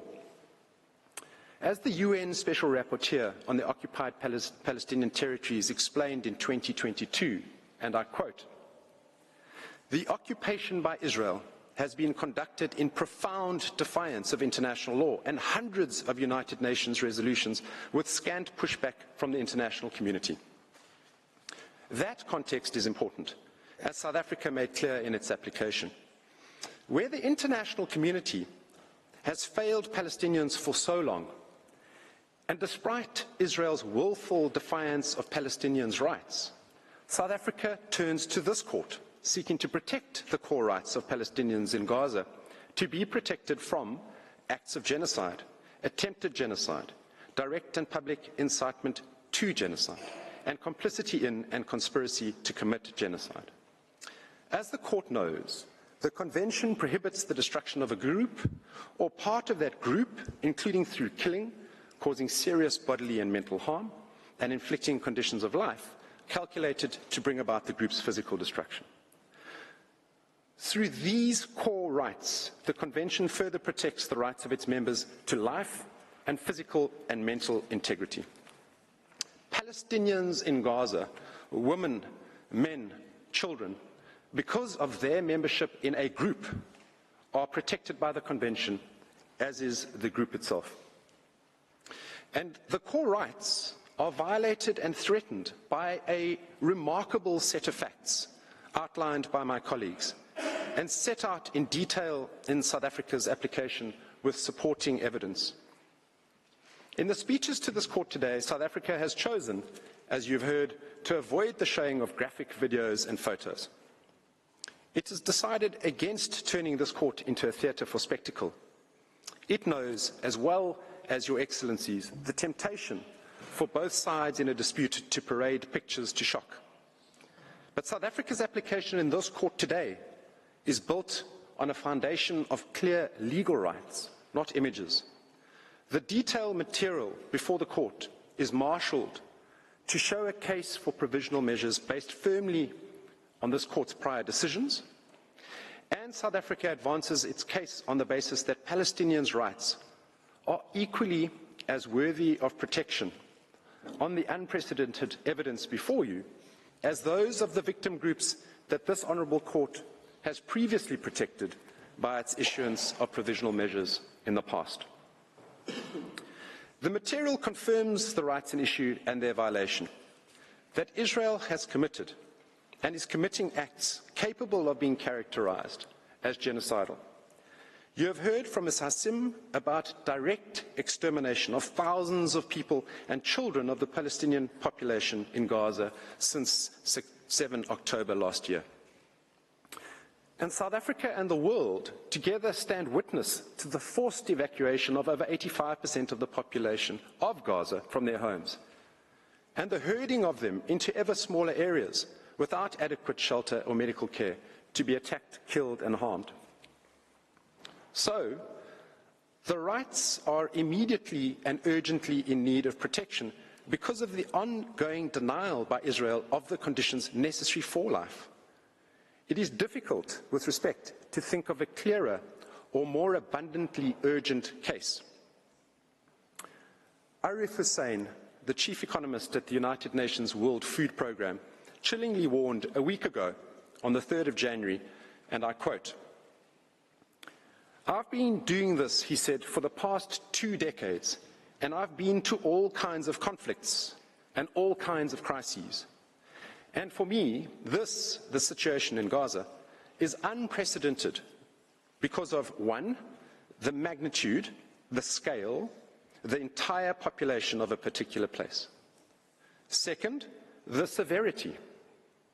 And 3rd, the speed at which this is happening, at which this has unfolded, is unprecedented." He concluded, "In my life, I've never seen anything like this in terms of severity, in terms of scale, and then in terms of speed." Madam President, esteemed judges, the core rights on the evidence provided by South Africa in its application are demonstrably being violated. Multiple further statements by UN bodies and experts, as well as various expert human rights organizations and institutions and states, all of which is set out in South Africa's application, confirm as much. They collectively have considered the acts committed by Israel to be genocidal, or at the very least warned that the Palestinian people are at risk of genocide. Since the application was initiated, further states, 13 to date, including the Arab League and the Organization of Islamic Cooperation, representing 57 states, as well as other experts, have expressed their support for the case, thereby underlining the plausibility of South Africa's claim for provisional measures. For the purposes of the indication of provisional measures, the rights asserted by South Africa under the Genocide Convention and their protection corresponds with the very object and purpose of the Convention. Based on the materials before the court, the acts by Israel complained of are capable of being characterized as at least plausibly genocidal. As Mr. Nkonkatobi has explicated, the evidence of the specific genocidal intent is clear from the statements by Israeli government officials and soldiers towards Palestinians in Gaza, and which may be characterized as at the very least plausibly genocidal. This at least plausible genocidal intent can also be deduced from the pattern of conduct against Palestinians in Gaza. It is also, again at the very least, plausible that Israel has failed to prevent or to punish genocide, conspiracy to commit genocide, direct and public incitement to genocide, attempted genocide, and complicity in genocide. And it is further plausible that South Africa has an obligation to prevent genocide, including by taking all reasonable measures within its powers to influence effectively the actions of persons perpetrating and likely to commit genocide or engaging in direct or public incitement to genocide. So let me be clear. South Africa's obligation is motivated by the need to protect Palestinians in Gaza and their absolute rights not to be subjected to genocidal acts. Notwithstanding the incontestably serious nature of the allegations against Israel, the court should not be required, before granting provisional measures, to ascertain whether the existence of a genocidal intent is the only plausible inference to be drawn from the material before it. That would amount to the court making a determination on the merits. Moreover, South Africa has stressed that any motive or effort by Israel to destroy Hamas does not preclude genocidal intent by Israel towards the whole or part of the Palestinian people in Gaza. Evidence of other motives explaining its conduct as a perpetrator will not save Israel from a finding that it also possessed the requisite genocidal intent. And because of a fundamental feature of genocide, namely that the prohibitions on genocide and associated offences are jus cogens in nature, they are subject, therefore, to no exceptional qualification. They are absolute in nature, in times of war and peace, always and everywhere. Furthermore, the fact that the alleged acts may also be characterized as crimes other than genocide should not exclude the plausible inference of the existence of genocidal intent. As the UN Secretary-General has stated, the prevention of genocide is intrinsically connected to preventing crimes against humanity and war crimes, as these crimes tend to occur concurrently in the same situation rather than as isolated events. Consequently, he said, initiatives aimed at preventing one of the crimes will in most circumstances also cover the others. And as also set out in the ILC articles on state responsibility, the wrongful act of genocide is generally made up of a series of acts which are themselves internationally wrongful. Madam President, honourable members of the Court, South Africa's claims thus concern in the first place its own obligations as a state party to the Genocide Convention to act to prevent and punish genocide. In the application, South Africa has stressed that it is acutely aware of its own obligation as a state party to the Convention to prevent genocide. Indeed, this court has recognized the universal character both of the condemnation of genocide and of the cooperation required in order to liberate mankind from such an odious scourge. As the prohibition of genocide is assuredly a peremptory norm of international law, or jus cogens, it is crucial that states pursue their interest under the Convention in ensuring acts of genocide are prevented. Additionally, due to the special characteristics of the Genocide Convention, the respondent state owes this duty not only to the Palestinian people, but to all states parties to the Genocide Convention, including South Africa. This has been emphasized repeatedly by this court and most recently in the Gambia case, where the court held, and I quote, all the states parties to the Genocide Convention have a common interest to ensure that acts of genocide are prevented, and that if they occur, their authors do not enjoy impunity. That common interest, said the court, implies that the obligations in question are owed by any state party to all the other states parties to the Convention. Similarly, the court has reiterated that in such a convention, the contracting states do not have any interests of their own. They merely have, one and all, a common interest, namely the accomplishment of those high purposes which are the raison d'etre of the convention. Accordingly, any state party to the Genocide Convention, and not only a specially affected state, may invoke the responsibility of another state party with a view to ascertaining the alleged failure to comply with its obligations, erga omnes partes, and to bring that failure to an end. That means that South Africa is asserting both a collective and an individual right. It is thus beyond doubt that South Africa is entitled to invoke the responsibility of Israel under the Genocide Convention. Through South Africa's interest in the common interest, and as a state party to the Genocide Convention itself, it is entitled to safeguard compliance with that instrument. As has been explained, the events unfolding in Gaza at the hands of the Israeli forces are frighteningly unprecedented. Yet what this court is being asked to do in these proceedings interdicting genocidal acts on an interim basis is sadly by no means novel.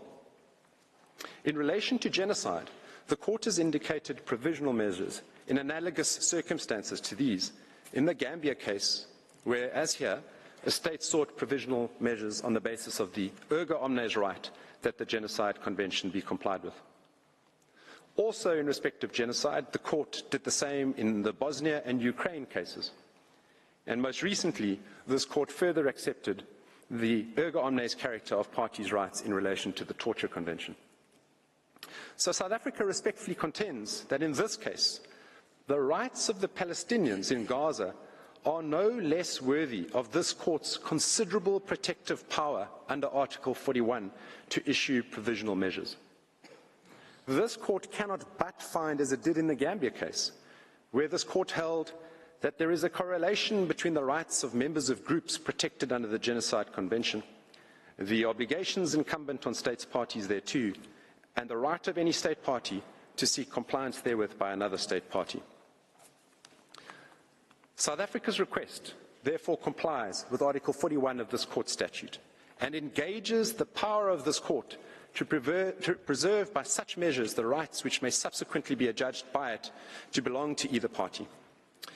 South Africa requests this Court to discharge that critical protective power, and South Africa does so by virtue of its own clear right and solemn obligations held towards the international community as a whole. For the Court to indicate one or more provisional measures, there must also be a link between the rights, the protection of which is sought, and the provisional measure being requested. Such a link manifestly exists, we say, between the rights claimed by South Africa in its application and the provisional measures requested, which are directly linked to the rights which form the subject matter of the dispute. The provisional measures sought therefore ensure the protection of rights which might ultimately form the basis of a judgment in the exercise of the Court's jurisdiction in due course.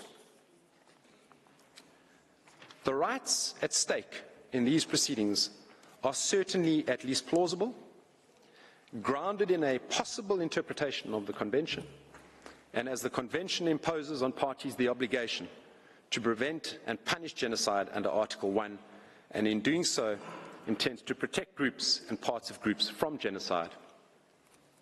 The Convention was designed to protect both states, parties and human groups. When acts in breach of the Convention are perpetrated, it is the fundamental rights of people and the relevant group that are violated. Those fundamental rights of Palestinians in Gaza would be the subject of any judgment by this Court on the merits.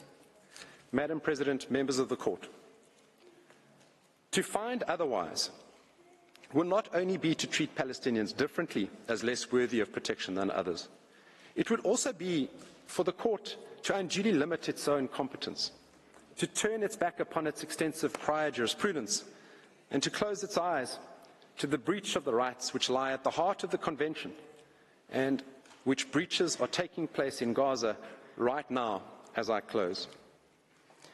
Madam President, I ask you now to call Ms. Negrali KC to the podium, who will address you on a risk of further genocidal acts, the risk of irreparable harm and urgency, and I thank you for your attention.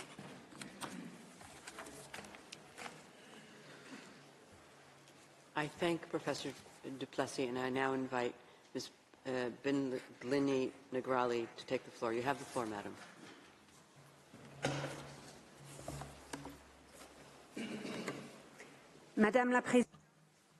Madam President, members of the Court, it is a great honour for me to appear before the Court once again. It is also both a privilege and a weighty responsibility for me to represent South Africa in this case of such severe gravity. It is my task to examine the urgency and the risk of irreparable harm to the rights claimed, the final two conditions to be met for the Court to indicate provisional measures. Before that, I should like to address South Africa's sincere apologies to the Francophone members of the Court for not having made any of its submissions in French. South Africa would ask you not to regard this as a lack of courtesy on its part. If you will allow, I shall now continue my pleadings in English.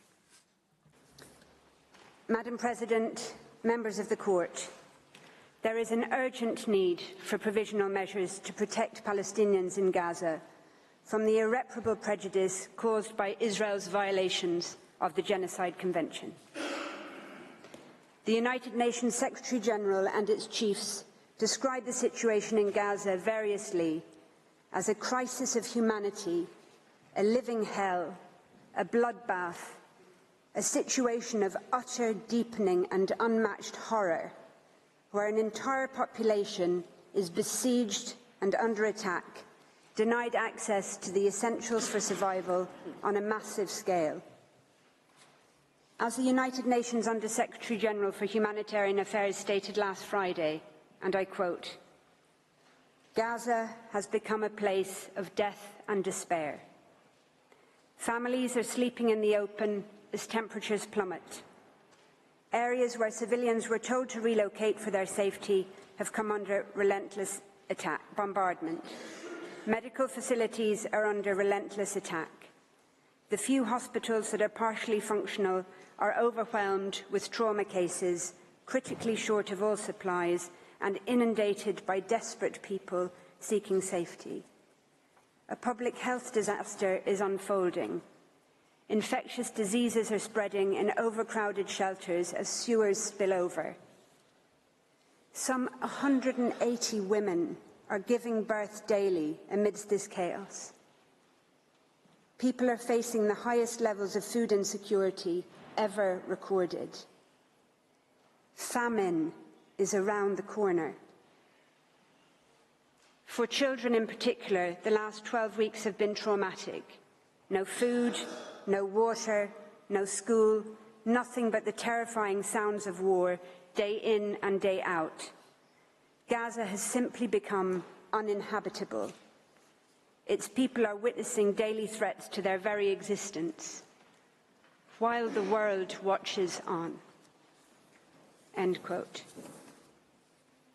The Court has heard of the horrific death toll and of the more than 7,000 Palestinian men, women and children reported missing, presumed dead or dying slow, excruciating deaths trapped under the rubble. Reports of field executions and torture and ill-treatment are mounting, as are images of decomposing bodies of Palestinian men, women and children left unburied where they were killed, some being picked upon by animals. It is becoming ever clearer that huge swathes of Gaza, entire towns, villages, refugee camps, are being wiped from the map.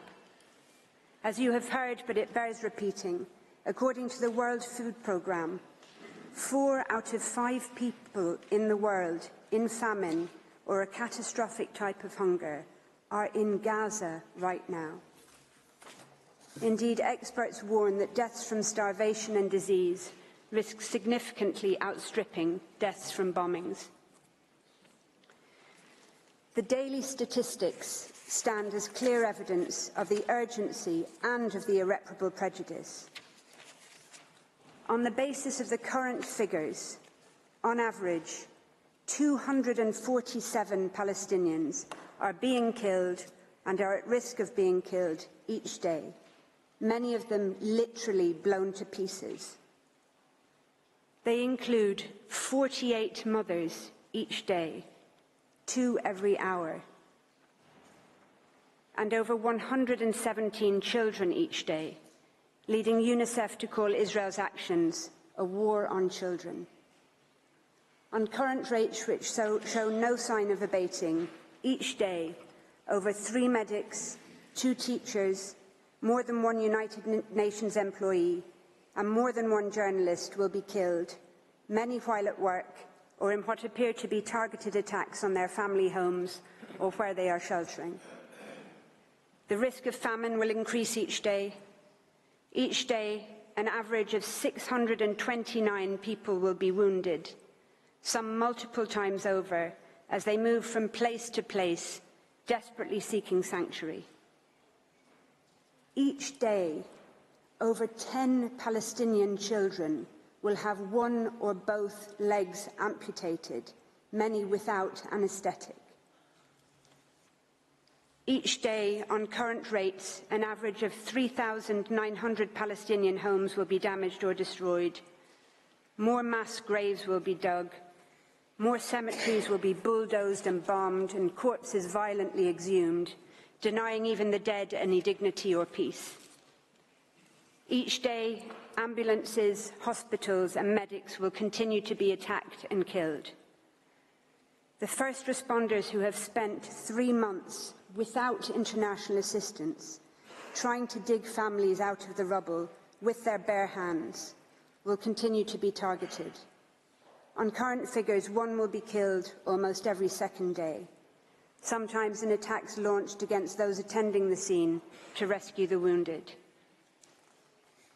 Each day, yet more desperate people will be forced to relocate from where they are sheltering, or will be bombed in places where they have been told to evacuate to. Entire multi-generational families will be obliterated, and yet more Palestinian children will become WCNSF,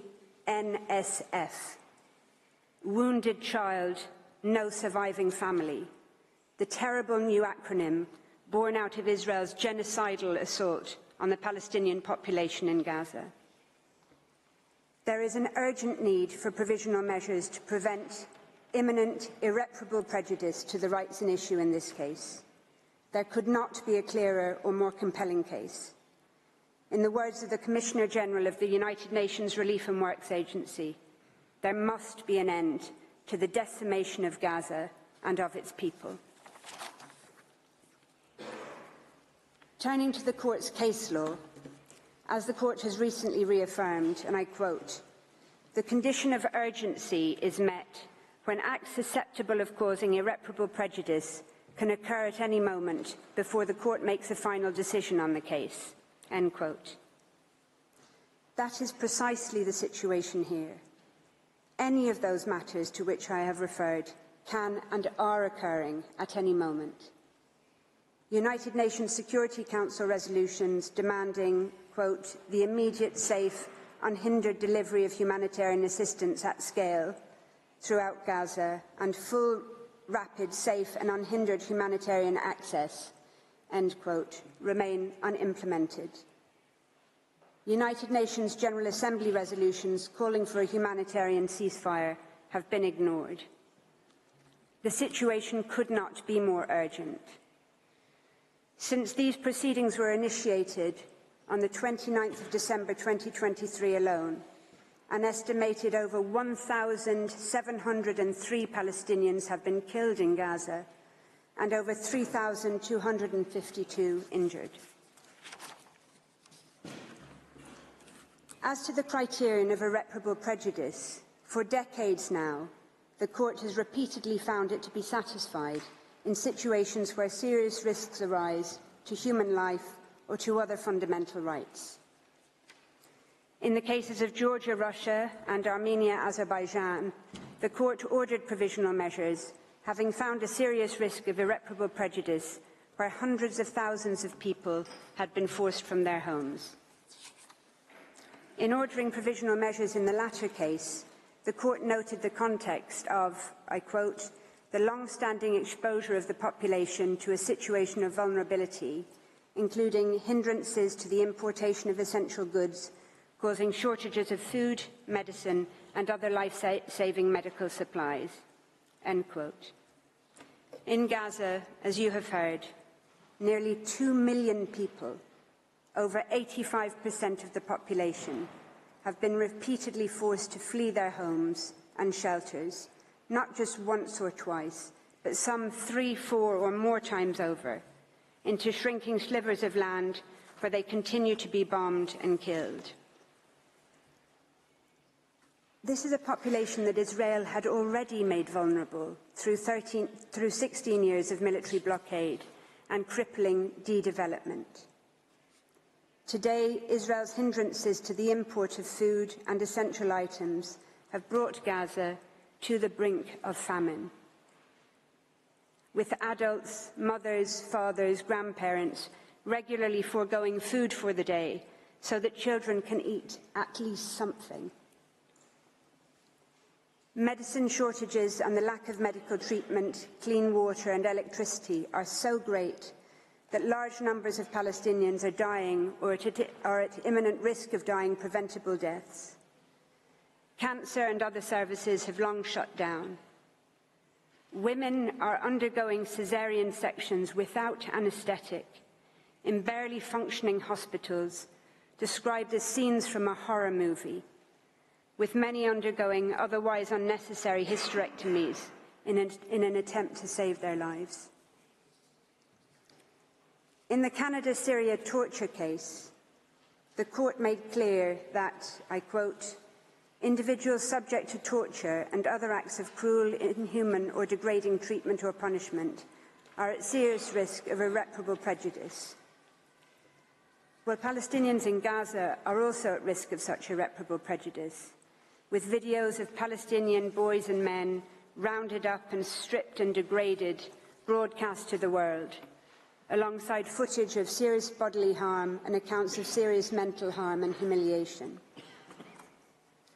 In Qatar, United Arab Emirates, the court considered provisional measures to be justified, having regard to the risk of irreparable prejudice deriving from factors such as people being forced to leave their places of residence without the possibility of return, the psychological distress of temporary or potentially ongoing separation from their families, and the harm associated with students being prevented from taking their exams. If provisional measures were justified there, how could they not be in Gaza, where countless families have been separated, with some family members evacuating under Israeli military orders and others staying behind at extreme risk to care for the wounded, infirm and the elderly, where husbands, fathers and sons are being rounded up and separated from their families, taken to unknown locations for indeterminate periods of time. In the Qatar case, the court issued a provisional order where harm to approximately 150 students was an issue. In Gaza, 625,000 school children have not attended school for 3 months, with the United Nations Security Council expressing deep concern, I quote, that the disruption of access to education has a dramatic impact on children and that conflict has lifelong effects on their physical and mental health. Almost 90,000 Palestinian university students cannot attend at university in Gaza. Over 60% of schools, almost all universities, and countless bookshops and libraries have been damaged or destroyed, and hundreds of teachers and academics have been killed, including deans of universities and leading Palestinian scholars, obliterating the very prospects for the future education of Gaza's children and young people. Notably, the court has found provisional measures to be justified in all 3 cases where they were previously sought in relation to violations of the Genocide Convention. It did so in Bosnia and Serbia in 1993, finding on the basis of evidence that was certainly no more compelling than that presently before the court, that it was sufficient to determine that there was, and I quote, a grave risk of acts of genocide being committed. The court found provisional measures to be justified in the Gambia-Myanmar case on the basis of a risk of irreparable prejudice to the Rohingya, subject to, quote, mass killings as well as beatings, the destruction of villages and homes, denial of access to food, shelter, and other essentials of life. More recently, in indicating provisional measures in Ukraine-Russia, the court considered that Russia's military activities had, quote, resulted in numerous civilian deaths and injuries and caused significant material damage, including the destruction of buildings and infrastructure, end quote, giving rise to a risk of irreparable prejudice. The court had regard to the fact that, quote, attacks are ongoing and are creating increasingly difficult living conditions for the civilian population, end quote, which it considered to be extremely vulnerable. The court also considered the fact that, I quote again, many persons have no access to the most basic foodstuffs, potable water, electricity, essential medicines or heating, and that many were attempting to flee under extremely insecure conditions. This is occurring in Gaza on a much more intensive scale to a besieged, trapped, terrified population that has nowhere safe to go. Lest the contrary be suggested, it is clear from Ukraine-Russia that the fact that the urgent risk of irreparable harm arises in a situation of armed conflict does not undermine, much less preclude, a request for provisional measures. That's also clear from the court's other judgments. So in the case of armed activities on the territory of the Congo, for example, the court ordered provisional measures based on its finding that, quote, persons, assets and resources present on the territory of the Congo, particularly in the area of conflict, remain extremely vulnerable, and that there was a serious risk that rights at issue in the case may suffer irreparable prejudice, end quote. Similarly, in Costa Rica, Nicaragua, the court indicated provisional measures in part on the basis that the presence of troops in the disputed territory gave rise, I quote, to a real and present risk of incidents liable to cause irremediable harm in the form of bodily injury or death, end quote. In relation to the Genocide Convention in particular, the court recalled in Gambia, Myanmar, that, quote, states parties expressly confirmed their willingness to consider genocide as a crime under international law, which they must prevent and punish independently of the context of peace or of war in which it takes place, end quote. More recently, in the case of Guyana, Venezuela, the court considered that the serious risk of Venezuela, quote, acquiring and exercising control and administration of the territory in dispute, end quote, gave rise to a risk of irreparable prejudice to the rights asserted in the case. Similar factors are an issue here, having regard to the territorial ambitions and settlement plans for Gaza being raised by members of the Israeli government, and the relationship of those factors to the very survival of Palestinians in Gaza as such. Similarly, any scaling up by Israel of access of humanitarian relief to Gaza in response to these proceedings or otherwise would be no answer to South Africa's request for provisional measures. In the case of Iran, United States, the court found a risk of irreparable harm from the exposure of individuals to danger to health and life caused by restrictions placed on medicines and medical devices, foodstuffs and other goods required for humanitarian needs. That was notwithstanding the assurances offered by the United States for it to expedite the consideration of humanitarian issues, and notwithstanding the fact that essentials were in any event exempt from the United States sanctions. The court considered that the assurances were, I quote, not adequate to address fully the humanitarian and safety concerns raised, and that there remained a risk that measures adopted by the United States may entail irreparable consequences. In Armenia, Azerbaijan, unilateral undertakings to alleviate restrictions alongside the full resumption of humanitarian and commercial deliveries did not defeat requests for the indication of provisional measures. The court was clear that while contributing, quote, towards mitigating the imminent risk of irreparable prejudice resulting from the military operation, those developments did not remove the risk entirely. Indeed, in Georgia, Russia, the court made clear that it considers a serious risk to subsist where, quote, the situation is unstable and could rapidly change. The court considered, quote, given the ongoing tension and the absence of an overall settlement to the conflict in this region, populations also remain vulnerable." End quote. Israel continues to deny that it is responsible for the humanitarian crisis it has created, even as Gaza starves. The aid it has belatedly begun to allow in is wholly inadequate and does not come anywhere close to the average 500 trucks being permitted daily before October 2023, even under the blockade.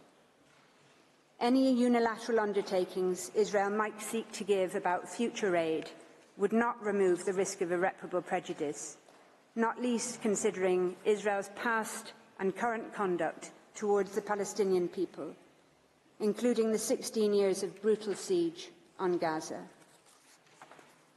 In any event, as the United Nations Secretary-General has made absolutely clear, it is a mistake to measure, quote, "the effectiveness of the humanitarian operation in Gaza based on the number of trucks allowed in."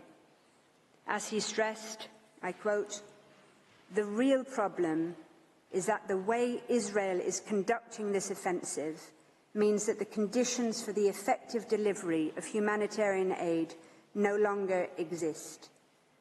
That would require security, staff who can work in safety, logistical capacity, and the resumption of commercial activity. It requires electricity and steady communications. All of these remain absent." End quote. Indeed, only shortly after Israel opened the Kerem Shalom crossing to goods in late December 2023, it was struck in a drone attack, killing 5 Palestinians and leading to another temporary closure. Nowhere and nobody is safe. As the United Nations Secretary-General and all its chiefs have made clear, without a halt to Israel's military operations, crossings, aid convoys and humanitarian workers, like everyone and everything else in Gaza, remain at imminent risk of further irreparable prejudice. An unprecedented 148 United Nations staff have been killed to date. Without a halt to Israel's military activity in Gaza, there will be no end to the extreme situation facing Palestinian civilians. Madam President, members of the Court, if the indication of provisional measures was justified on the facts in those cases I have cited, how could it not be here, in a situation of much greater severity, where the imminent risk of irreparable harm is so much greater? How could they not be justified in a situation that humanitarian veterans from crises spanning as far back as the killing fields of Cambodia, people who, in the words of the United Nations Secretary-General, have seen everything, if they say it is so utterly unprecedented that they are out of words to describe it? It would be a complete departure from the long and established line of jurisprudence that this Court has firmly established and recently reconfirmed for the Court not to order provisional measures in this case.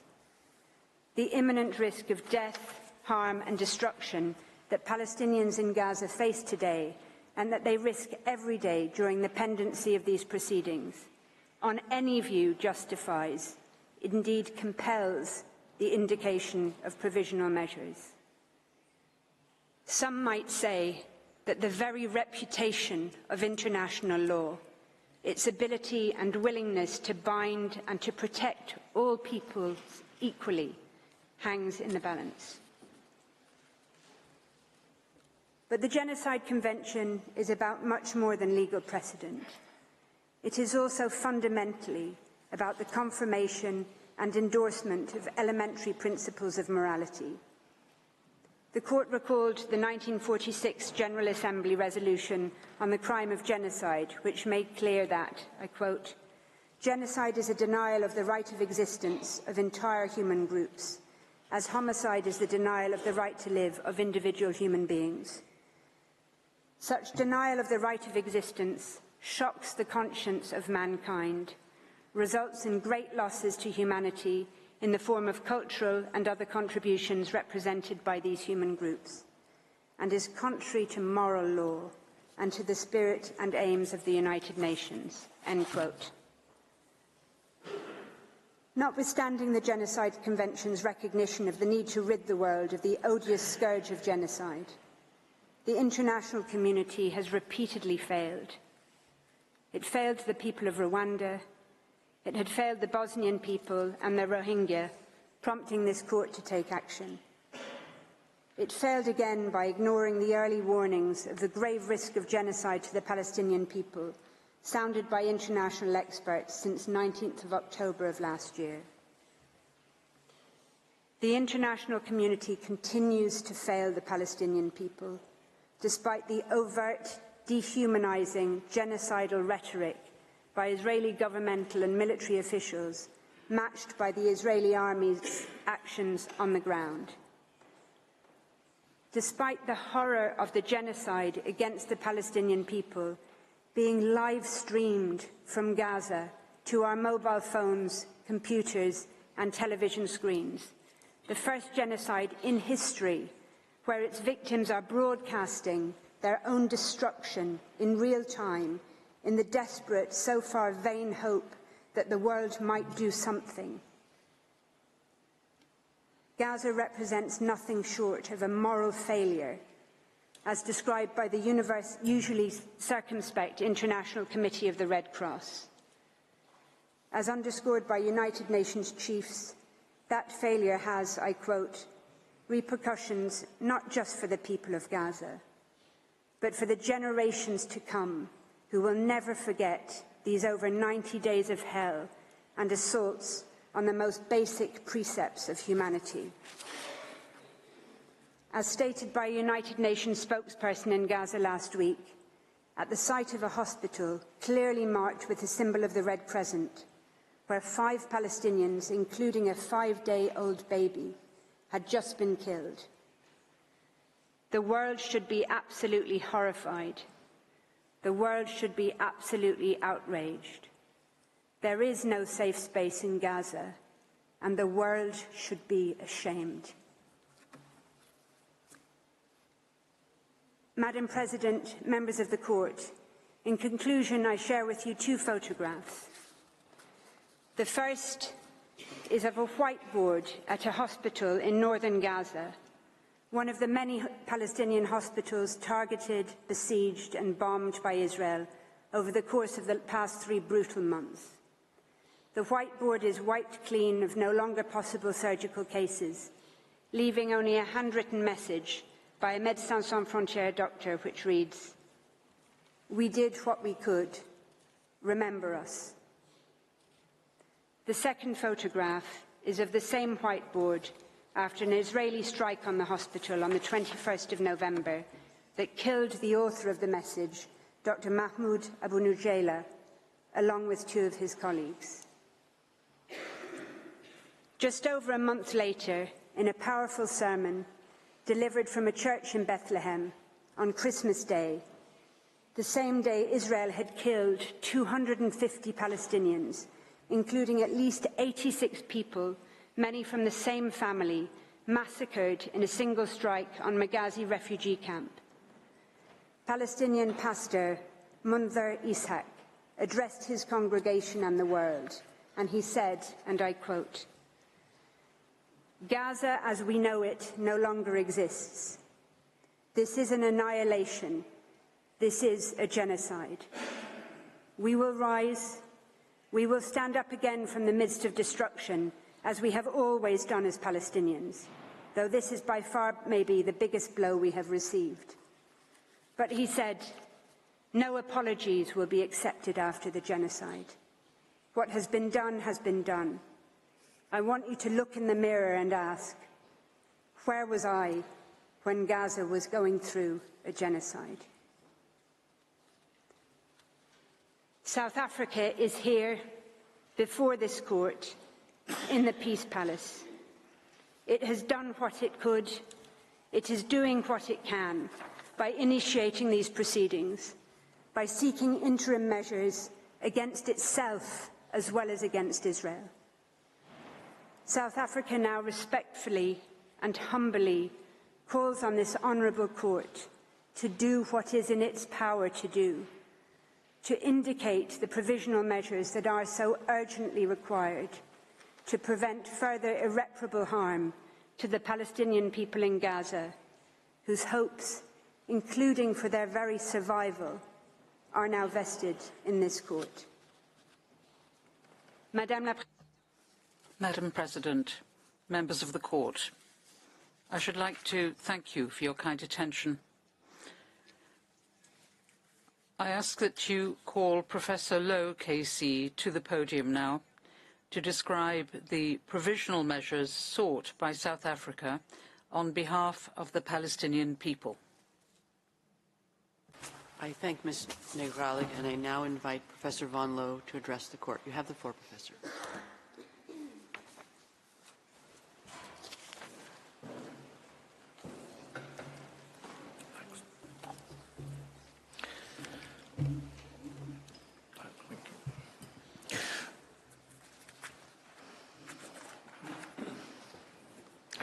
Madam President, members of the court, it's a privilege to appear before you and an honour to do so on behalf of the Republic of South Africa. This case is brought under Article 9 of the Genocide Convention, which entitles any contracting party to the Convention to submit to the court disputes relating to the interpretation, application or fulfilment of the Convention. The court does not at this stage have to determine whether or not Israel has or has not acted contrary to its obligations under the Genocide Convention. That can only be done at the merits stage.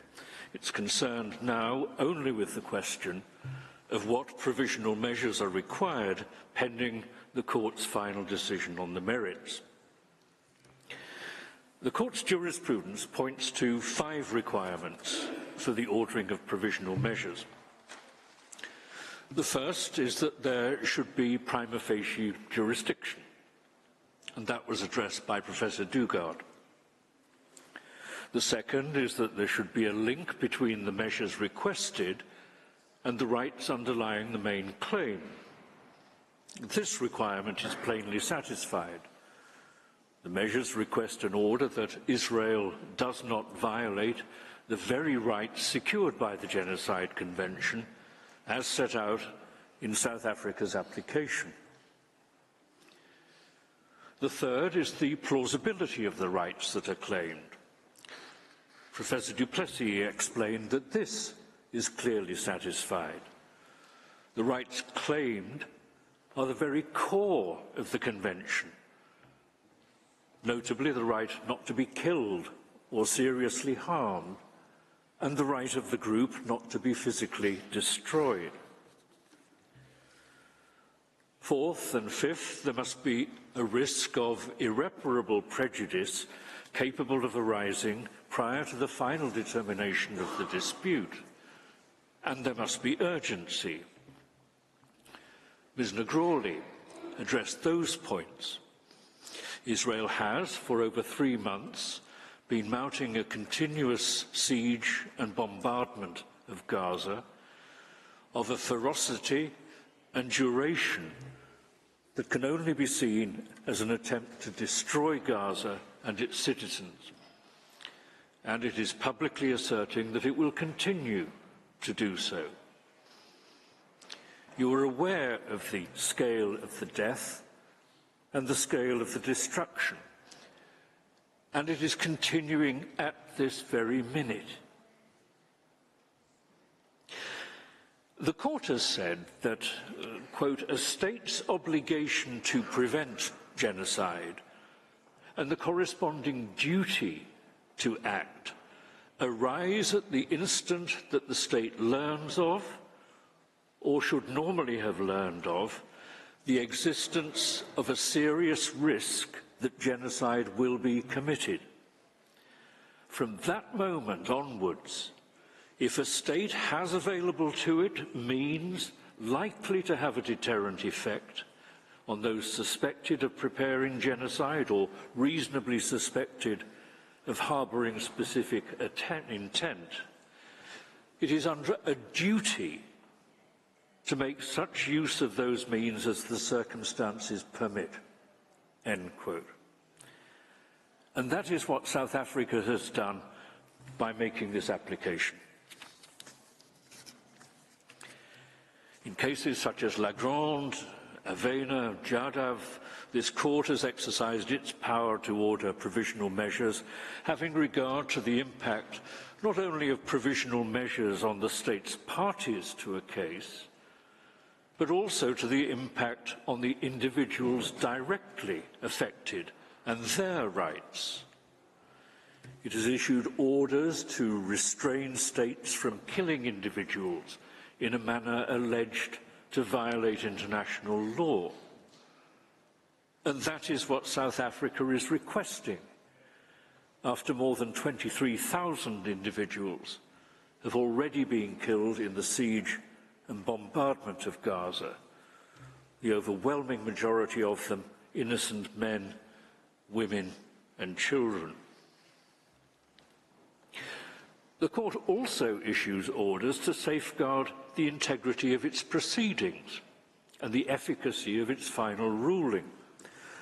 In the Bosnia genocide case, for example, you ordered that the parties, quote, "not take any action and ensure that no action is taken which may aggravate or extend the existing dispute over the prevention or punishment of the crime of genocide, or render it more difficult of solution." End quote. Without such non-aggravation orders, there is a real risk that a respondent will rush to complete its unlawful conduct before the court's final ruling, thus rendering the ruling and the court an irrelevance. Well, South Africa has kept its application in this case within the scope of the Convention. First, some will ask why South Africa does not seek any court order against Hamas. This case concerns Israel's actions in Gaza, which is territory that 3 weeks ago in Resolution 2720, the UN Security Council stressed is, quote, "an integral part of the territory occupied in 1967, end quote, by Israel." As the court will understand, Hamas is not a state and cannot be a party to the Genocide Convention and cannot be a party to these proceedings. There are other bodies and processes that can address the questions of steps to be taken in respect of past atrocities and against other actors, and they are no doubt considering what they should do. But as a matter of law, under the Convention, South Africa cannot request an order from this court against Hamas. Secondly, South Africa understands that not all violence constitutes genocide. Acts of ethnic cleansing, collective punishment, the targeting of civilians, attacks on hospitals and other war crimes are all unlawful. But they do not always violate the Genocide Convention. Genocide requires an intent to destroy, in whole or in part, a national, ethnical, racial or religious group. But the fact that what Israel is doing in Gaza may also constitute war crimes or crimes against humanity is no defence and no bar to a charge of genocide. South Africa has set out its request for relief in paragraph 111 of its application and its request for provisional measures in paragraph 144. The reasoning behind the requests is pragmatic. The first two paragraphs of the provisional measures request call for the suspension of Israel's military operations in and against Gaza. Israel's continuing operation in Gaza since the 7th of October attack is the focus of this case. Minister Lamola has recalled the fact that South Africa has condemned the 7th of October attack. Israel says that Palestine and Palestinians are not its target, and that its aim is to destroy Hamas. But months of continuous bombing, flattening entire residential blocks, and cutting off food and water and electricity and communications to an entire population cannot credibly be argued to be a manhunt for members of Hamas.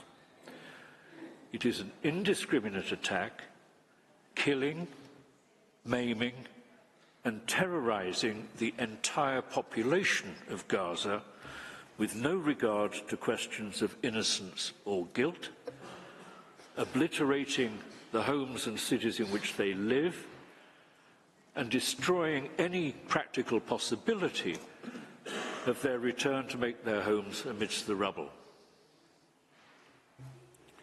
Israel's actions both attack Palestinians in Gaza directly and also prevents humanitarian relief reaching them.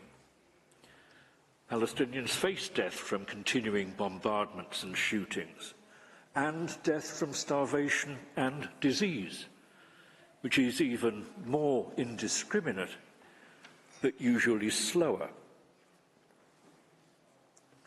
In recent days, the United States has said again that far too many civilians are being killed. And the UN Secretary-General and the UN Under-Secretary for Humanitarian Affairs and the Commissioner-General of the UN Relief and Works Agency have asserted that it is imperative to halt military operations in order to enable the effective delivery of humanitarian relief.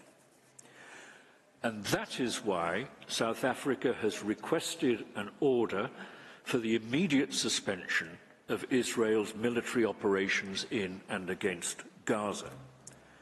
It is the only way to secure the humanitarian response and avoid yet more unnecessary death and destruction. There is a point to emphasize. It's no use Israel saying that it does whatever it can to minimize the deaths of innocent men, women, and children. The use of 2,000-pound bunker-busting bombs and dumb bombs in residential areas and the relentless bombardment of Gaza, and even of so-called safe areas to which Palestinians have been directed by Israel, tell another story.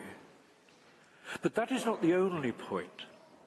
It's not just a question of scale and of indiscriminate killing. It's also a question of intention. If any military operation, no matter how carefully it's carried out, is carried out pursuant to an intention to destroy a people in whole or in part, it violates the Genocide Convention, and it must stop. And that is why all military operations capable of violating the Genocide Convention must cease. The third request is for an order that both Israel and South Africa, in accordance with their obligations under the Genocide Convention in relation to the Palestinian people, take all reasonable measures to prevent genocide. The fourth and fifth measures then spell out these general obligations in terms of the specific instances of offences listed in Articles 1, 2 and 3 of the Convention. The sixth requested measure addresses the fact that, aside from its own acts, the government of Israel is legally bound to prevent and punish others who engage in or incite or actively support conduct that violates the Genocide Convention.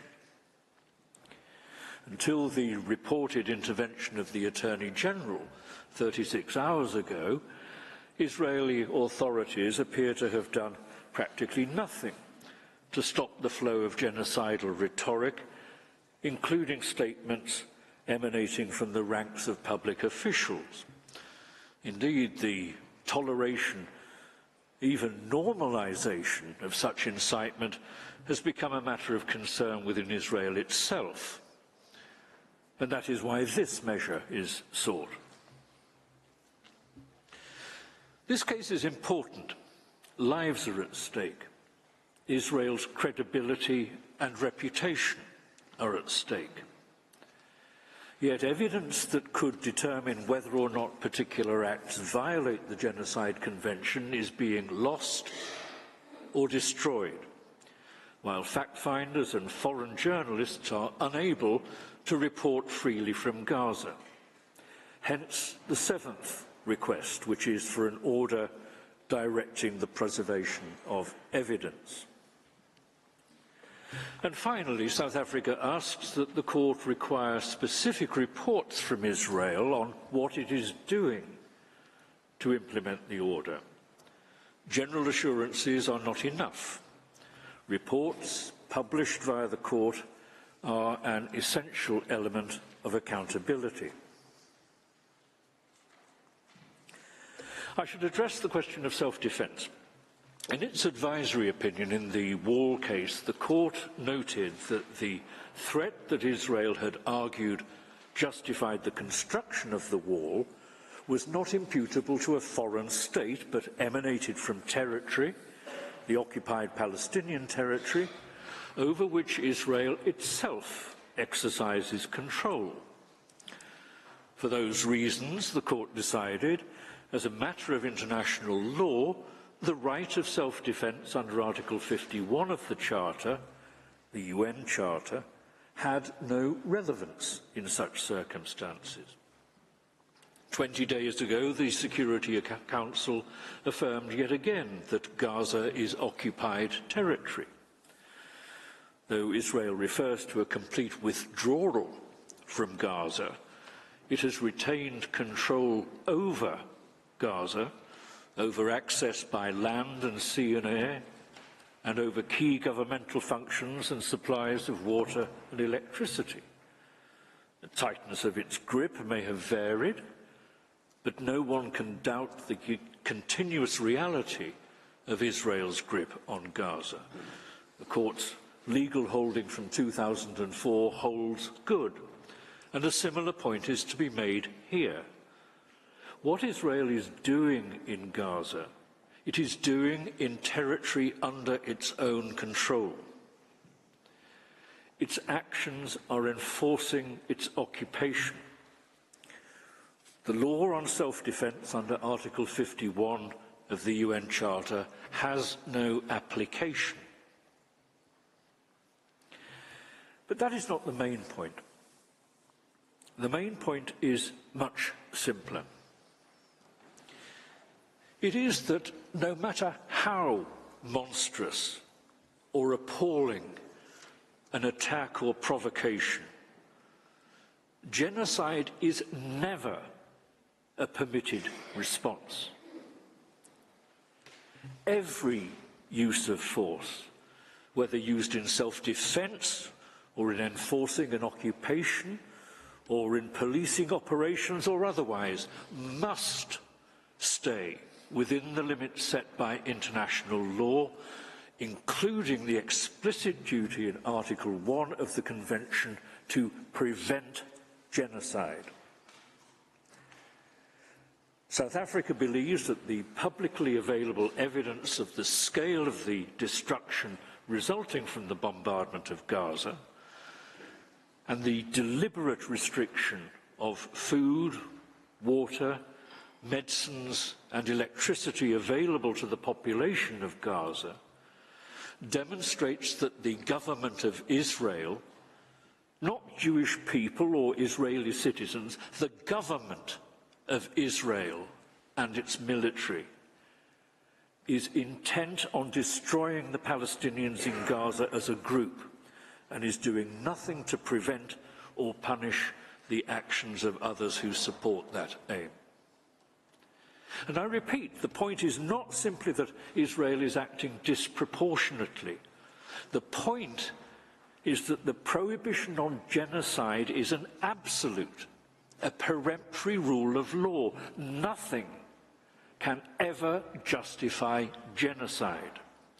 No matter what some individuals within the group of Palestinians in Gaza may have done, and no matter how great the threat to Israeli citizens might be, genocidal attacks on the whole of Gaza and the whole of its population with the intent of destroying them cannot be justified. And no exception can be made in a provisional measures order to allow a state to engage in actions that are capable of violating its obligations under the Genocide Convention. It is unthinkable that a court would ever do such a thing. That is the simple point in this case. Genocide can never be justified in any circumstances. Israel's actions will be examined closely and methodically at the merit stage, when the court will want to hear what Israel has to say in its defence. What matters now is that the evidence indicates that Israel's actions have violated its obligations under the Genocide Convention, that they continue to violate them, and that Israel has asserted that it intends to continue them. Israel may say that it will comply with all of its obligations under the Genocide Convention and that orders from the court are not necessary.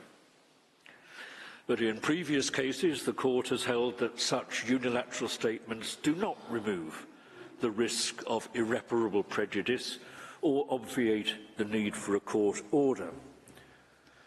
In this case, one reason for doubting the efficacy of any such unilateral undertaking is Israel's apparent inability to see that it has done anything wrong in grinding Gaza and its people into the dust.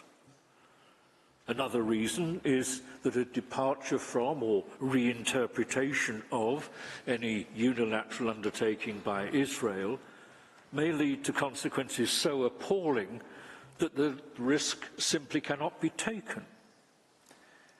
But there is a third reason. As was noted during the submissions to this court in the case concerning the reservations to the Genocide Convention in 1951, quote, "The obligation to submit disputes concerning the interpretation or execution of the Convention to the International Court of Justice was regarded as one of the prime guarantees of the due fulfilment of the basic obligation to prevent and punish the crime of genocide," end quote. The role of the court, which unusually extends not only to the interpretation and application of the Convention, but also to its fulfilment, is pivotal. In addition to their substantive obligations under the Convention, it is vitally important that states respect the court and their procedural obligations. This is not a moment for the court to sit back and be silent. It's necessary that it assert its authority and itself order compliance with the obligations under the Genocide Convention. Indeed, it's hard to think of a case in recent history which has been so important for the future of international law and of this court. Madam President, members of the court, that concludes my submission. I thank you for your attention, and unless I can help you further, I'd ask that you call on South Africa's agent to read out the request for relief. I thank Professor Lowe, and I now invite the agent of South Africa, His Excellency Mr. Vusumuzi Madonsela, to address the court. You have the floor, Excellency.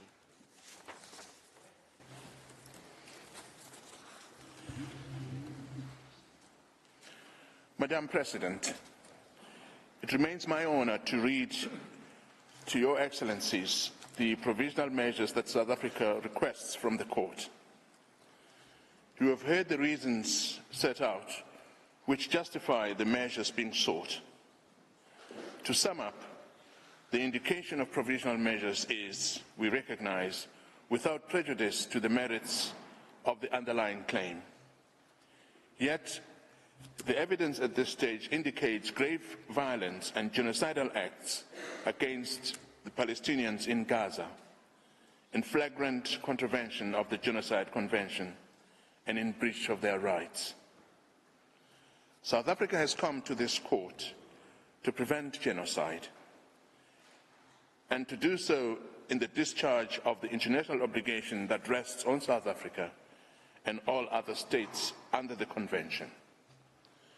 The consequences of not indicating clear and particularized specific provisional measures and not taking steps to intervene while Israel disregards its international obligations before our eyes would, we fear, be very grave indeed for the Palestinians in Gaza, who remain at real risk of further genocidal acts, for the integrity of the Convention, for the rights of South Africa, and for the reputation of this court, which is equipped with and must exercise its powers to afford an effective realization of the rights under the Convention. That means we respectfully submit, indicating the provisional measures being sought by South Africa, as well as any others in addition which the court might deem appropriate. Justice and equal respect for the rights of Palestinians points overwhelmingly in favor of these critically required provisional measures. Madam President, I now proceed to read the measures requested by South Africa. On the basis of the facts set forth above, South Africa, as a state party to the Convention on the Prevention and Punishment of the Crime of Genocide, respectfully requests the courts, as a matter of extreme urgency, pending the court's determination of this case on the merits, to indicate the following provisional measures in relation to the Palestinian people as a group protected by the Genocide Convention. These measures are directly linked to the rights that form the subject matter of South Africa's disputes with Israel. 1. The State of Israel shall immediately suspend its military operations in and against Gaza. 2. The State of Israel shall ensure that any military or irregular armed units which may be directed, supported or influenced by it, as well as any organizations and persons which may be subject to its control, direction or influence, take no steps in furtherance of the military operations referred to in point 1 above. 3. The Republic of South Africa and the State of Israel shall each, in accordance with their obligations under the Convention on the Prevention and Punishment of the Crime of Genocide, in relation to the Palestinian people, take all reasonable measures within their power to prevent genocide. 4. The State of Israel shall, in accordance with its obligations under the Convention on the Prevention and Punishment of the Crime of Genocide, in relation to the Palestinian people as a group protected by the Convention on the Prevention and Punishment of the Crime of Genocide, desists from the commission of any and all acts within the scope of Article 2 of the Convention. In particular, A, killing members of the group. B, causing serious bodily or mental harm to the members of the group. C, deliberately inflicting on the group conditions of life calculated to bring about its physical destruction in whole or in part. And D, imposing measures intended to prevent births within the group. 5, the State of Israel shall, pursuant to point 4, paragraph C above, in relation to Palestinians, desist from and take all measures within its power, including the rescinding of relevant orders, of restrictions and or prohibitions to prevent A, the expulsion and forced displacement from their homes, B, the deprivation of access to adequate food and water, access to humanitarian assistance, including access to adequate fuel, shelter, clothes, hygiene and sanitation, the medical supplies and assistance, and C, the destruction of Palestinian life in Gaza. Number 6, the State of Israel shall, in relation to Palestinians, ensure that its military, as well as any irregular armed units or individuals which may be directed, supported or otherwise influenced by it, and any organizations and persons which may be subject to its control, direction or influence, do not commit any acts described in 4 and 5 above, or engage in direct and public incitement to commit genocide, conspiracy to commit genocide, attempt to commit genocide, or complicity in genocide.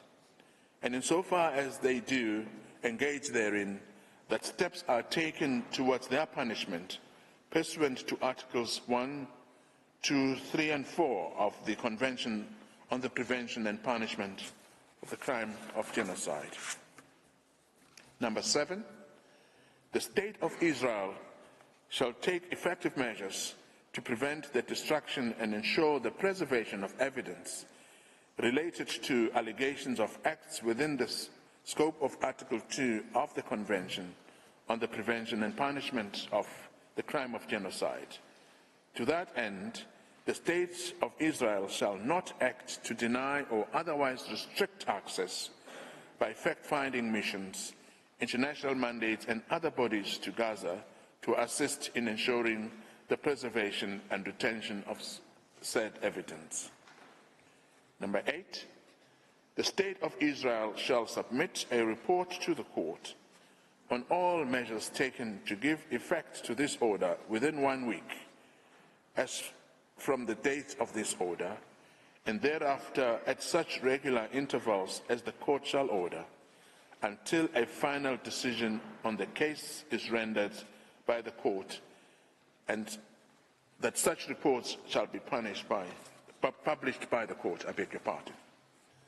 Number 9, the State of Israel shall refrain from any action and shall ensure that no action is taken which might aggravate or extend the dispute before the court or make it more difficult to resolve. Thank you, Madam President and distinguished members of the court. That concludes South Africa's address. Thank you. I thank the agent of South Africa, whose statement brings to an end the single round of oral argument of South Africa, as well as this morning's sitting.